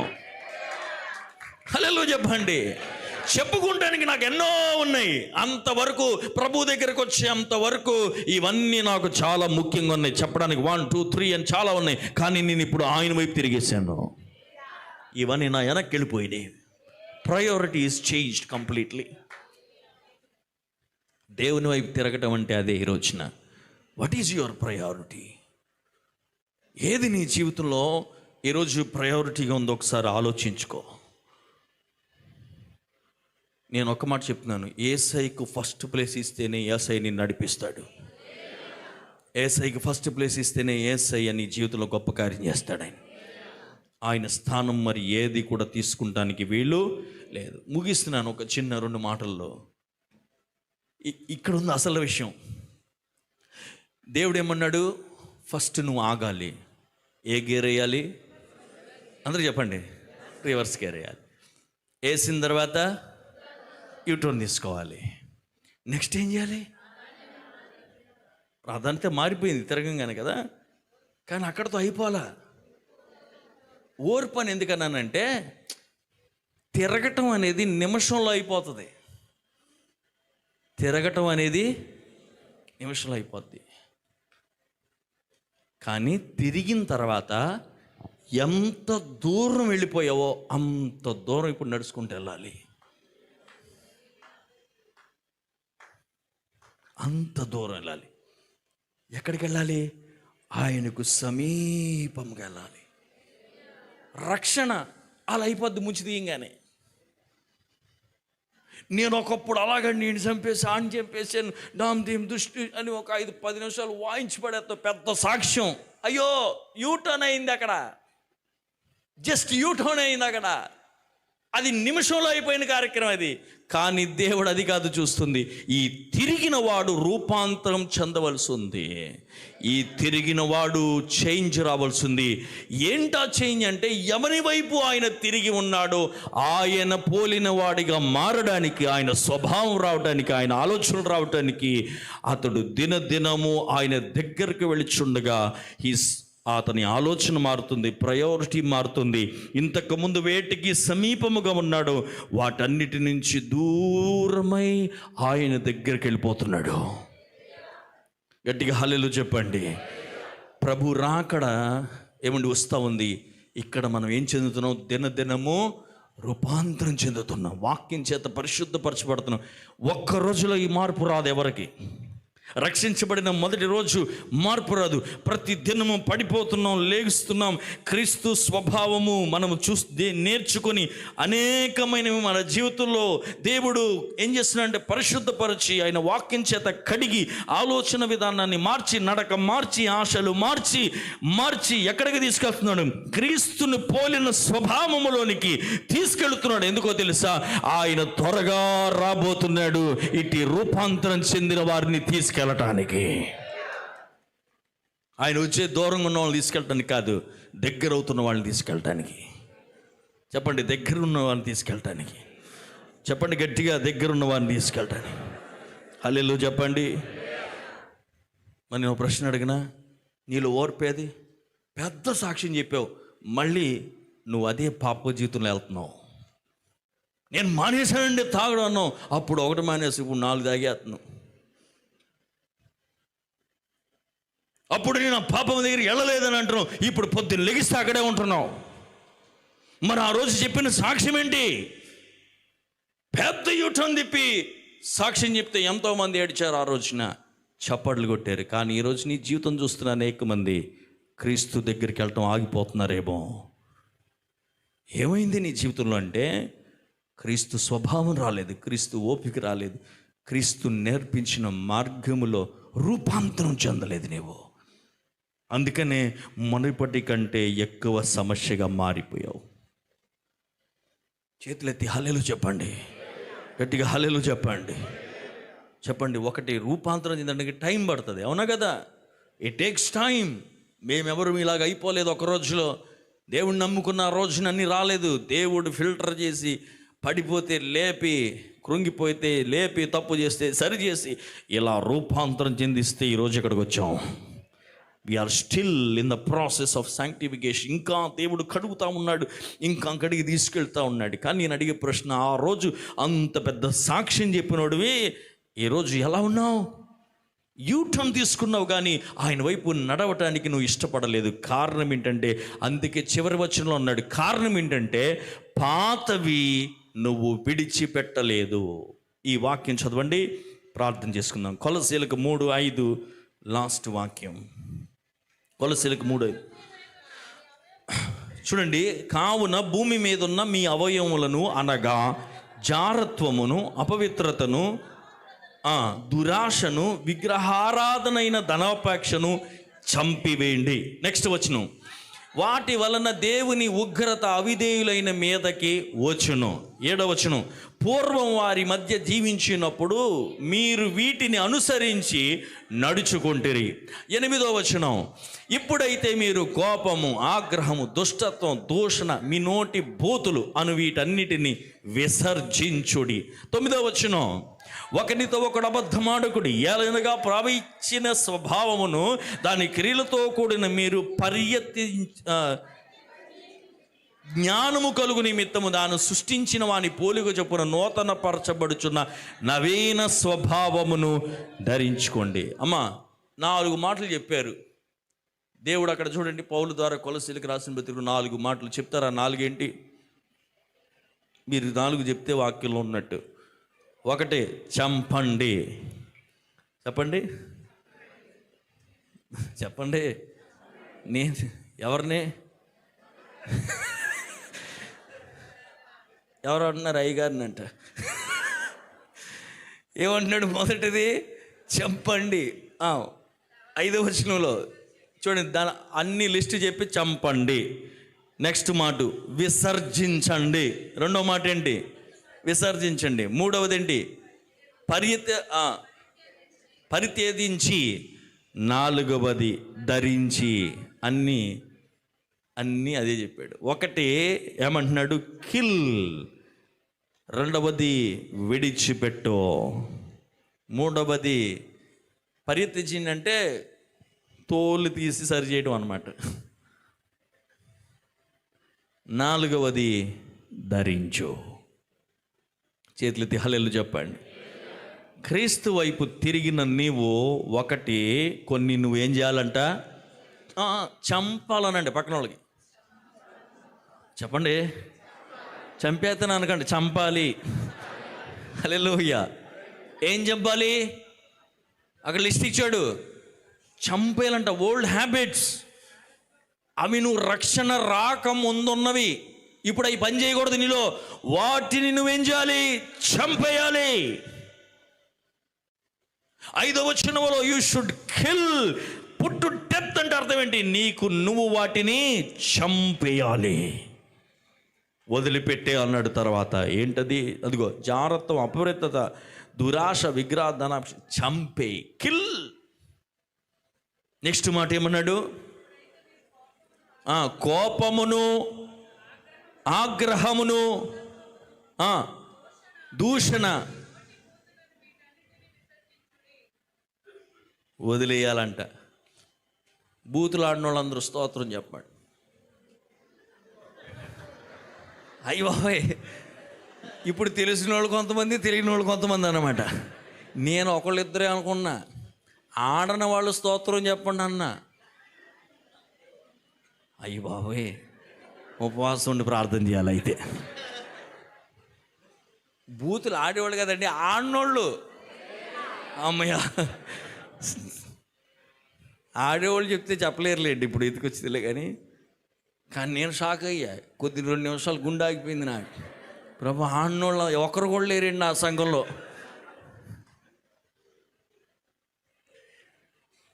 ఎందుకంటే ఆడేవాళ్ళు కొంతమంది నాకు తెలుసు. అది రెడ్ హ్యాండెడ్గా దొరికిన వాళ్ళు ఉంటారు కదా. స్తోత్రం చెప్పండి. పక్కన అయ్యగారు అని కూడా చూడకూడదు. నా ఇంక చూసి వాళ్ళ ఇంక చూసి తిట్టేసిన వాళ్ళు ఉన్నారు. పనిలో పని దొరికింది, ఆయన కూడా తిట్టేద్దామని. ఇక్కడ వాక్యం ఉంటుంది, వీటినన్నిటినీ చెప్పండమ్మా విడిచిపెట్టి. తర్వాత ఏమంటున్నాడు?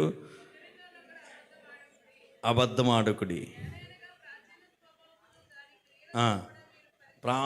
ఆ క్రియలన్నిటినీ ఈ సవతలో పడేసింది. చివరిగా అన్నాడు, నవీన స్వభావమును ధరించుకొనుడి. చేతులెత్తి హల్లెలూయా చెప్పండి. కొంచెం గట్టిగా హల్లెలూయా చెప్పండి. తిరగడం అంటే ఏంటో అర్థమైందా? ఒకటి, ఏం చేయాలి? రివర్స్ గేర్ వేయాలి. రెండవది, మూడవది ప్రాధాన్యత మార్చాలి. నాలుగవది, అక్కడుండి చప్పట్లు కొట్టకూడదు, నడవాలి. ఎంత దూరం వచ్చో దూరం అంత దూరం నడుచుకుంటూ వెళ్ళాలి. కానీ ఒకటి మాత్రం చెప్తున్నాను, తిరిగి వెళ్ళటానికి నువ్వు ఇష్టపడితే, ఏ రోజు నువ్వు వెళ్ళిపోయావో ఆ రోజున నువ్వు వస్తావని హృదయంలో ఆశ కలిగిన దేవుడు ఆయన ఇంటి దగ్గరకు సమీపించగానే ఆయనే పరిగెట్టుకుంటూ వచ్చేస్తాడండి. తప్పిపోయిన కుమారుడు అదే కదండి. అతడు ఇంటికి సమీపించినప్పుడు ఆ రోజులో పరిగెట్టకూడదంట. పరిగెడతాం కూడా ఒక రకంగా శాపకరమైన పరిస్థితి అండి. But the father who had a desire that his son will come back ఏం చేస్తున్నాడు? పరుగు నిలిపోయి అమాంతంగా, అసలు ఎంత మురుగున్నాడు, ఏ స్థితిలో ఉన్నాడు, వాసన వస్తున్నాడా ఏం చూడాల, అమాంతంగా పట్టేసుకున్నాడు, కౌగిలించేసుకున్నాడు. రా అన్నాడు, తీసే, ఇప్పుడు దాకా ధరించుకుని పాపము, నీ సొంత ఆలోచనలు, నీ సొంత మార్గాలను వెళ్ళిన అన్నీ వెళ్ళి, ఇదిగో అయిపోయావు కదా, ఇవన్నీ తీసి పక్కన పడే. ఇదిగో నీ కొరకు ఒక మంచి ఉంగరము, అధికారము, నీ కొరకు మంచి వస్త్రమును, నీకు జీవితంలో విలువ తీసుకొచ్చి రావడానికి అభిషేకమును, ఇదిగో నడవటానికి చెప్పులను నేను నీ కొరకు సిద్ధపరిచానన్నాడు. నువ్వు వెళ్ళిపోయిన రోజునే తీసుకొచ్చి ఇంట్లో పెట్టాను. ఏ రోజైనా నువ్వు రావాలని నేను కోరుకున్నాను. మనస్సు తిప్పి వచ్చావు, నడిచి వచ్చావు. వచ్చిన నీకు నేను ఇచ్చే భాగ్యం తెలుసా? నేను నీకు అధికారమును ఇవ్వబోతున్నాను, అభిషేకమును ఇవ్వబోతున్నాను. ఎందుకంటే అభిషేకము ఏ కాడినైనా విరగొడుతుంది అన్నాడు. అధికారం ఇవ్వబోతున్నాను ఎందుకు తెలుసా? అన్నిటినీ జయించి ముందుకు నువ్వు వెళ్ళడానికి. ఇంకా నువ్వు మామూలుగా కాదు, చెప్పులేసుకొని ఆయన ఇచ్చే కృపతో నడిచి ముందుకు వెళ్ళబోతున్నావు. హల్లెలూయా చెప్పండి. ఇంతవరకు నీ అడుగులు నాశనకరమైన అడుగులు, ఇక నీ అడుగు, ప్రతి అడుగు ఆయన కృపతో అడుగులు వేయబోతున్నావు. నువ్వు వెయ్యలేవు కానీ నా కృప నిన్ను అడుగులు వేస్తుంది అన్నాడు దేవుడు. నువ్వు అక్కడ ఎక్కలేవు కానీ నా కృప నిన్ను ఆ స్టేజ్ మీదకి ఎక్కిస్తుంది అన్నాడు. నువ్వు ఆ దేశం వెళ్ళలేవు కానీ నా కృప నిన్ను దేశంలోకి తీసుకెళ్తుంది అంటున్నాడు. ఇదిగో అప్పటి వరకు నువ్వు అవమానంగా ఉన్న నీవు, ఈ రోజున గొప్ప విందు ఏర్పాటు చేయబడింది, గొప్ప సెలబ్రేషన్ జరుగుతుంది. ఎందుకో తెలుసా? తిరిగి వచ్చిన వాడి గురించిన సెలబ్రేషన్. ఈ రోజున దేవుడు తన 2 చేతులు చాపి ఇక్కడ నిలబడతా ఉన్నాడు. ఆయన నువ్వు నేను తిరిగి రావాలని. మనం అనుకుంటున్నాం ఆయనకి సమీపంగా ఉన్నామని, కానీ ప్రభు అంటున్నాడు, నువ్వు నాకు చాలా దూరంగా ఉన్నావు. నా పిలుపు రాత్రి నీ దగ్గరికి వస్తూ ఉంది, పగలు వస్తూ ఉంది. కొన్ని పరిస్థితుల్లో పిలుపుని వదిలేసి పరిస్థితులను బట్టి పారిపోతున్నావు. నువ్వు ఎక్కడుండాలో అక్కడే ఉండాలి. పిలిచిన నేను నమ్మదగిన దేవుని. ఈరోజు అవమానాలు, నిందలు, ప్రశ్నలు కనబడతాయి, కానీ ఒక రోజున అవి ఉండవు. Everything will change. అన్నీ మారుతాయి. తల్ల వంచండి, ప్రార్థన చేసుకుందాం. చాలా విషయాలు ఉన్నాయి కానీ ప్రభు ఇంతవరకు మనతో మాట్లాడడానికి ఆయన ఇష్టపడుతూ ఉన్నాడు. తల్ల వంచి ప్రార్థన చేసుకుందాం. నేను నిజముగా దేవుని వైపు తిరగవలసి ఉంది. ఎస్, ఉంది అన్ను అనుకుంటే మోకరించో రెండు చేతులు పైకెత్తాం. యేసయ్యా, నీకు చాలా దూరంగా ఉన్నాను. నేను నీ పిలుపు నాకు చాలా దూరంగా ఉన్నాను. నీ పిలుపు వదిలేసి ఎక్కడో తిరుగుతున్నాను నాయనా. I want to come back lord. I want to come back lord. దేవుడు అంటున్నాడు, బ్రేక్ అయ్యి. ఒక అబ్రహాము ఐగుప్తు దేశము నుంచి తిరిగినట్టుగా నువ్వు కూడా దేవుడు తిరగాలంటున్నాడు. దేవా, వ్యక్తిగత జీవితంలో ఫలం లేదు, కుటుంబంలో సమాధానం లేదు, సమాజంలో నమ్మదగిన పరిస్థితులు లేవు. చూడగలిగిన నువ్వు అక్కడవే నాకు కనపడుతున్నావు తండ్రి. ప్రేయర్ చేయడం స్టార్ట్ చేస్తారండి. కొంచెం వాయిస్ ఎత్తి ప్రార్థన చేస్తారా? ఒకసారి నా వైపు చూడండి. సమయం లేదు కానీ దేవుడిచ్చిన ఆలోచన నేను చెప్పాల్సి ఉంది. ఇందాక చదివిన మీకాలో ఒక అధ్యాయం ఎందుకో దేవుడు మార్నింగ్ నాకు చాలాసార్లు స్ట్రైక్ చేశాడు. ఆయన చదువుకుంటున్నప్పుడు 2వ అధ్యాయంలో భూముల గురించి మాట్లాడాడు దేవుడు. వారి భూములు ఆక్రమించబడినవంట. కొంతమంది ఆక్రమించేసుకున్నారంట, భూములను అన్యాయముగా తీసేసుకున్నారంట. కానీ ఆ వాక్యంలో దేవుడు అంటున్నాడు, అటు వారికి అపాయం కలగబోతుంది. వాళ్ళు తీసేసుకున్న పరిస్థితుల్లో దేవుడు అంటున్నాడు, నేను వారి దగ్గర నుంచి తీసేసుకుంటాను అన్నాడు దేవుడు. ఇవన్నీ ఎప్పుడు జరుగుతాయంటే దేవుని వైపు తిరిగినప్పుడే జరుగుతాయి.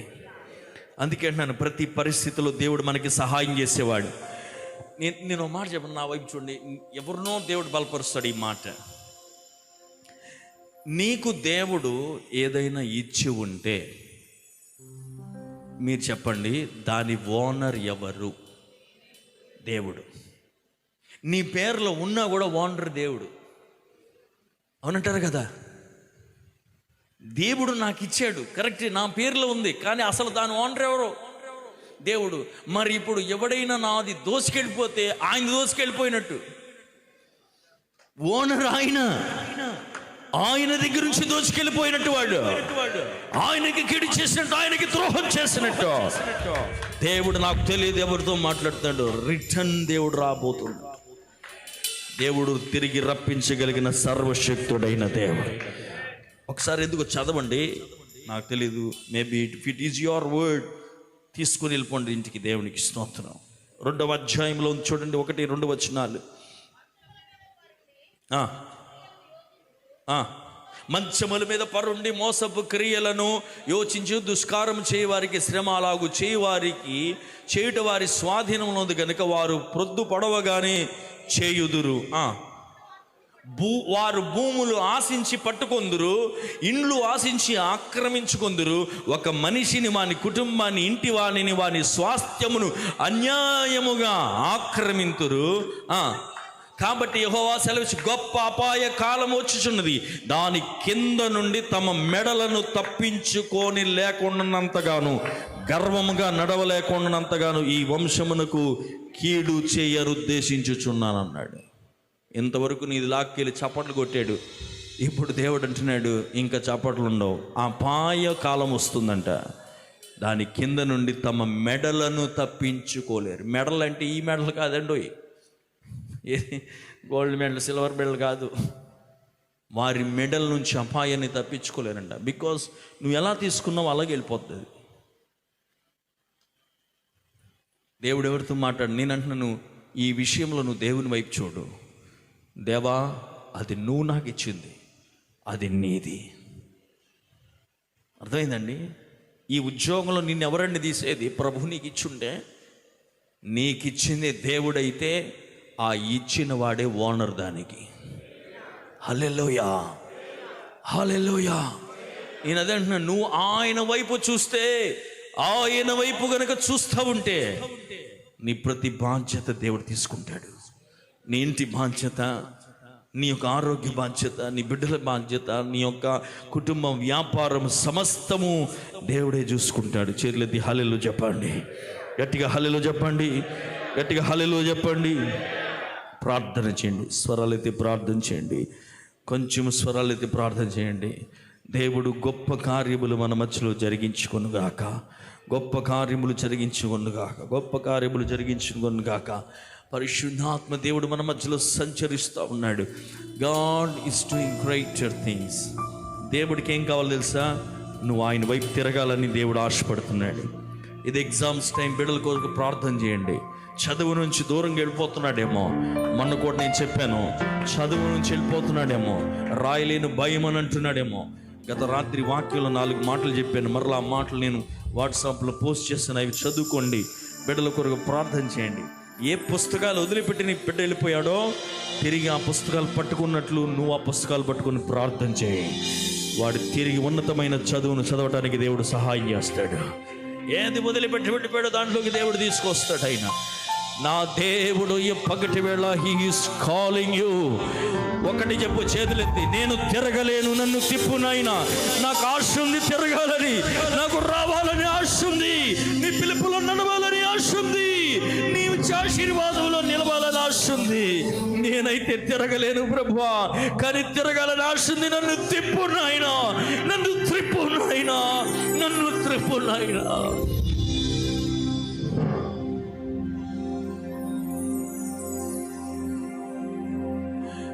నీ పిలుపు నుండి దూరం అయిపోయిన ఆ స్థితి నుండి నన్ను తిప్పయ్యా.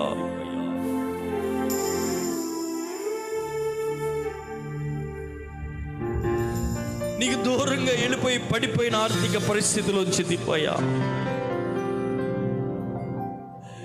నీకు దూరం అయిపోయి తండ్రి సన్నిధి నుంచి వెళ్ళిపోయిన తప్పిపోవాడు లాగా అయిపోయింది నా పరిస్థితిని. నీ వైపు తిరగడానికి ఇష్టపడుతున్నానయ్యా.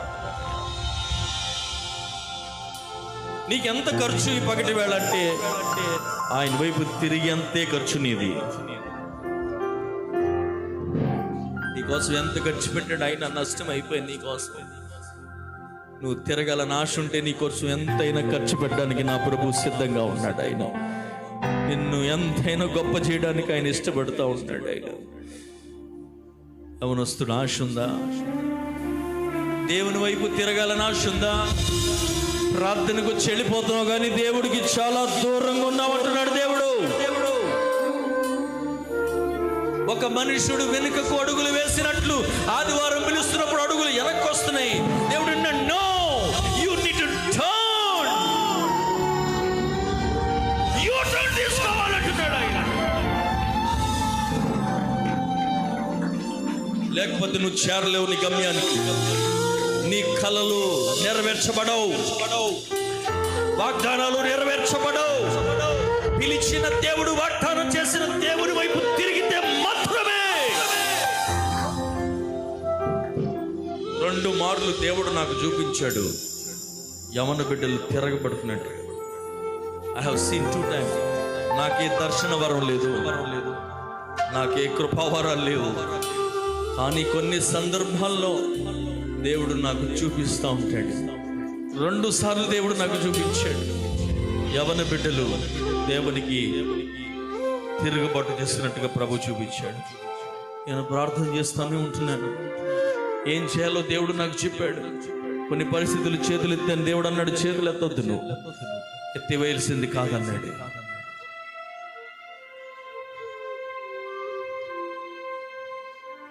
ప్రార్థన చేసుకున్నాను. దేవా, నేను తిరిగి రావాలని ఆశపడుతున్నాను. నువ్వు జస్ట్ అలా తిరుగు, నీ లైఫ్ కంప్లీట్ టోటల్ చేంజ్ రాబోతా ఉంది. టోటల్ చేంజ్ రాబోతుంది. టోటల్ చేంజ్ రాబోతా ఉంది. Here I am lord. ఇదిగో దేవా, నేను తిరుగుతున్నానని చెప్పు దేవునికి.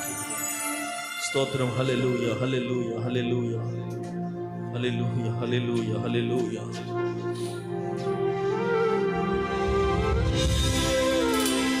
హల్లెలూయా. ప్రార్థన చేయండి. 2-3 నిమిషాలు స్వరాలు అందరూ ప్రార్థన చేస్తారు. దేవాది వైపు తిరగాలని ఆశపడుతున్నా. కన్నీటితో నిండిన గుండెతో అలసిన సోలిన కూలిన నేస్తమా కన్నీటితో నిండిన గుండెతో అలసిన సోలిన కూలిన నేస్తమా యేసే నిజ రక్షకుడై నిన్ను పిలువగా యేసే విమోచకుడై నిన్ను పిలువగా యేసే నిజ రక్షకుడై నిన్ను పిలువగా యేసే విమోచకుడై నిన్ను పిలువగా నీవు రక్షణ పొందెదవు నీవు విడుదల పొందెదవు విమోచన నొందెదవు నిశ్చయము నీవు రక్షణ పొందెదవు నీవు విడుదల పొందెదవు విమోచన నొందెదవు నిశ్చయము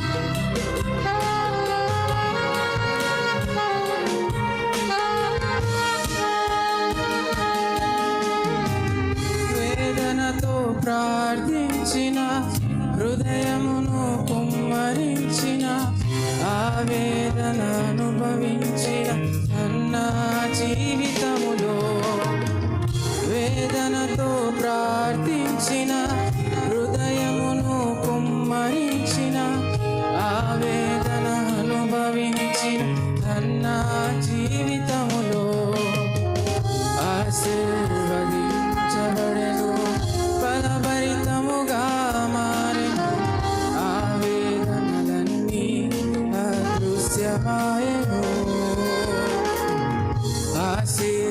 ఆశీర్వదించబడెను ఫలభరితముగా మారెను ఆవేదనలన్నీ అదృశ్యమాయెను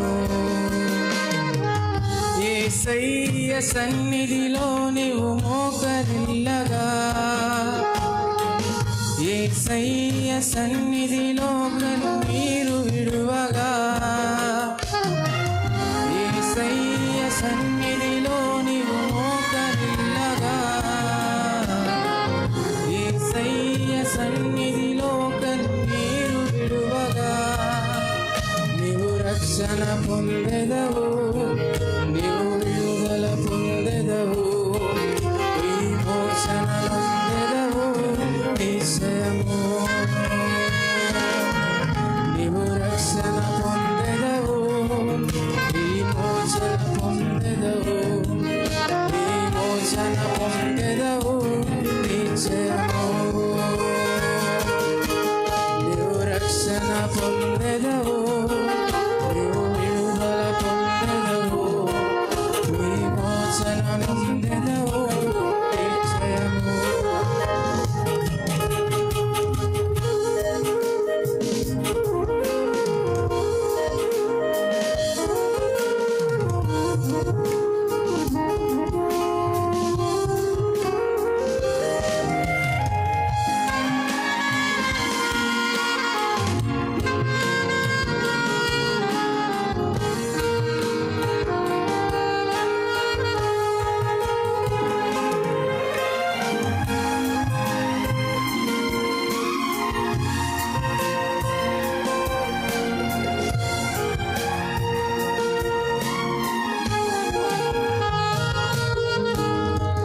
శాపగ్రస్త దేశము నుండి వాగ్దాన ప్రజలకై తీర్మానం చేసిన ఋతమ్మ జీవితంలో శాపగ్రస్త దేశము నుండి వాగ్దాన ప్రజలకై తీర్మానం చేసిన ఋతమ్మ జీవితములో తెచ్చి తీర్చబడెను. యూదా గోత్రములు గనురాలు ఆయను. హెచ్చింపు నొందెను, దీవెనగా తీర్చబడెను. యూదా గోత్రములు గనురాలు ఆయను. యేసయ్య సన్నిధిలో తీర్మానం చేయగా, యేసయ్య సన్నిధిలో నీవు నమ్మకం ఉంచగా, యేసయ్య సన్నిధిలో తీర్మానం చేయగా, యేసయ్య సన్నిధిలో నీవు నమ్మకం ఉంచగా, నీవు రక్షణ పొందెదవు, నీవు విడుదల పొందెదవు, విమోచన నొందెదవు నిశ్చయము. నీవు రక్షణ పొందెదవు, నీవు విడుదల పొందెదవు, విమోచన నొందెదవు నిశ్చయము.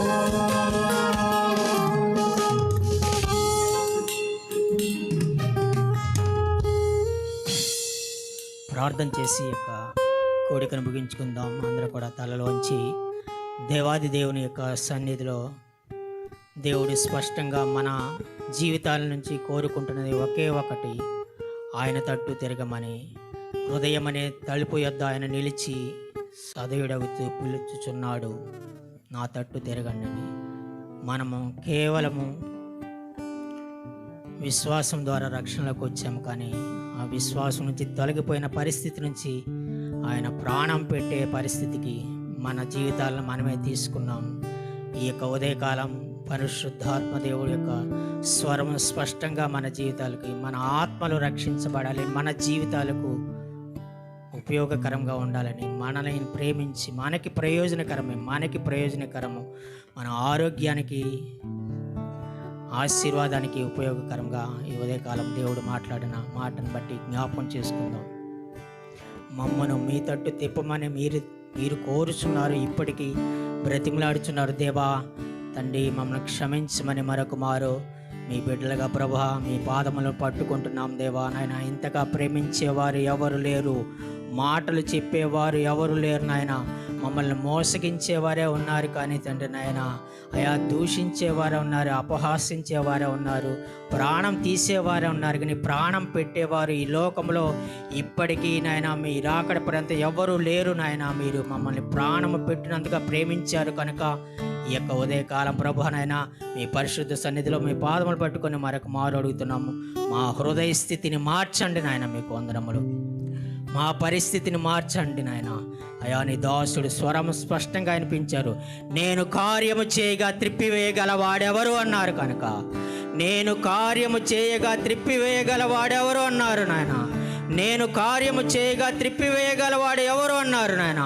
ఇప్పటికీ మమ్మల్ని తండ్రి ఆశీర్వదించాలని మీ యొక్క హస్తాన్ని ప్రభు మా మీద, తలల మీద, మా జీవితాల మీద ఉంచుకున్నందుకు వందనం తెలియజేస్తూ మరొక మారు సమర్పణకు ఉన్న ఆటంకాలు ఏ రూపంలో ఉన్నప్పటికీ వాటిని కొట్టివేయమని పరిశుద్ధాత్మ ద్వారా మిమ్మల్ని వేడుకుంటున్నాం తండ్రి. ఈ ఉదయకాలం జరిగించిన ఆరాధన బట్టి మీకు వందనం తెలియజేస్తున్నాం తండ్రి. నేను మీకు వందనములు. విని వాక్యము ద్వారా మా హృదయాలు ప్రార్థనతో తిరిగి కట్టుకుంటకు సహాయం దయచేయండి దేవా. కన్నీటితో మీ పాదాలు కడిగే ధన్యతను దయచేయమని ప్రార్థన చేస్తున్నాం తండ్రి. స్తోత్రం. ఈ ఉదయకాలము వాక్యం వినిన వారి జీవితాల్లో నూతనమైన కార్యాలు జరిగించమని ప్రార్థన చేస్తున్నాం. నూతనంగా వచ్చిన వారిని దీవించమని ప్రార్థన చేస్తున్నాం. ప్రభునైనా మిమ్మల్ని ప్రేమించి నాయన విత్తనములకి జీవాన్ని అయా ప్రభా సమర్పించుకున్నాము. ప్రభు మిమ్మల్ని ప్రేమించి విత్తనములకి జీవాన్ని సమృద్ధిని దయచేయమని ప్రార్థన చేస్తున్నాం తండ్రి. మా ఎదుట ఉన్న తండ్రి ఉపవాస కూడికలను మీ యొక్క రావబోచున్న ఈ యొక్క అభిషిక్తుడిని ప్రభునైనా ప్రత్యేకించి ఈ నెల చివరిలో జరుగుతున్నటువంటి 27-28 జరుగుతున్న ఉమెన్ కాన్ఫరెన్స్ను మీ కృపాస్తాలకి సమర్పించుకున్నాము. మా భారం అంతా ఈ ఉదయకాలం మీ కృపాస్తాలకి సమర్పించుకుంటున్నాం తండ్రి. స్తోత్రం. ప్రభు భూమి మీద మా యొక్క అవయవాలను తండ్రి నాయన విసర్జించమని వాటిని విసర్జించి తండ్రి స్తోత్రం ధరించుకోవాల్సిన వాటిని ధరించుకుంటూ సహాయం దయచేయమని ప్రార్థన చేస్తూ సమస్త విషయంలో మీకే మహిమ ఘనత ప్రభావాలు తెలియజేస్తూ మా ప్రభువును తంప్రికమడిన యేసు నామమున అడిగి వేడుకుంటున్నాను మా పరమ తండ్రి. ఆమేన్. మన ప్రభు అయిన యేసుక్రీస్తు కృపయు తండ్రి అయిన దేవుని ప్రేమయు పరిశుద్ధాత్మ యొక్క సహవాసం సన్నిధి కూడిన మనందరికీ దేవుని దాసుడి కుటుంబానికి జరుగుతున్న పరిచయలకు ప్రభువు రాకడ పర్యంతం తోడై ఉండి నడిపించును గాక. ఆమెను యేసు రక్తమే జయం, యేసు రక్తమే జయం. ప్రవేశనామకు సంపూర్ణ విజయం కలుగును గాక. ఆమేన్. దేవునికి స్తోత్రం. ప్రభుపేట ప్రభు అందరికి కూడా హృదయపూర్వక వందనం తెలియజేస్తున్నాను. ఈ యొక్క సమయంలో వచ్చే ఆదివారము ఈ ఆరాధన అయిన తర్వాత ఉమెన్ ఫెలోషిప్ వారికి యెహోషువ పుస్తకం నుంచి క్విజ్ కాంపిటీషన్ ఉంటుంది. కానీ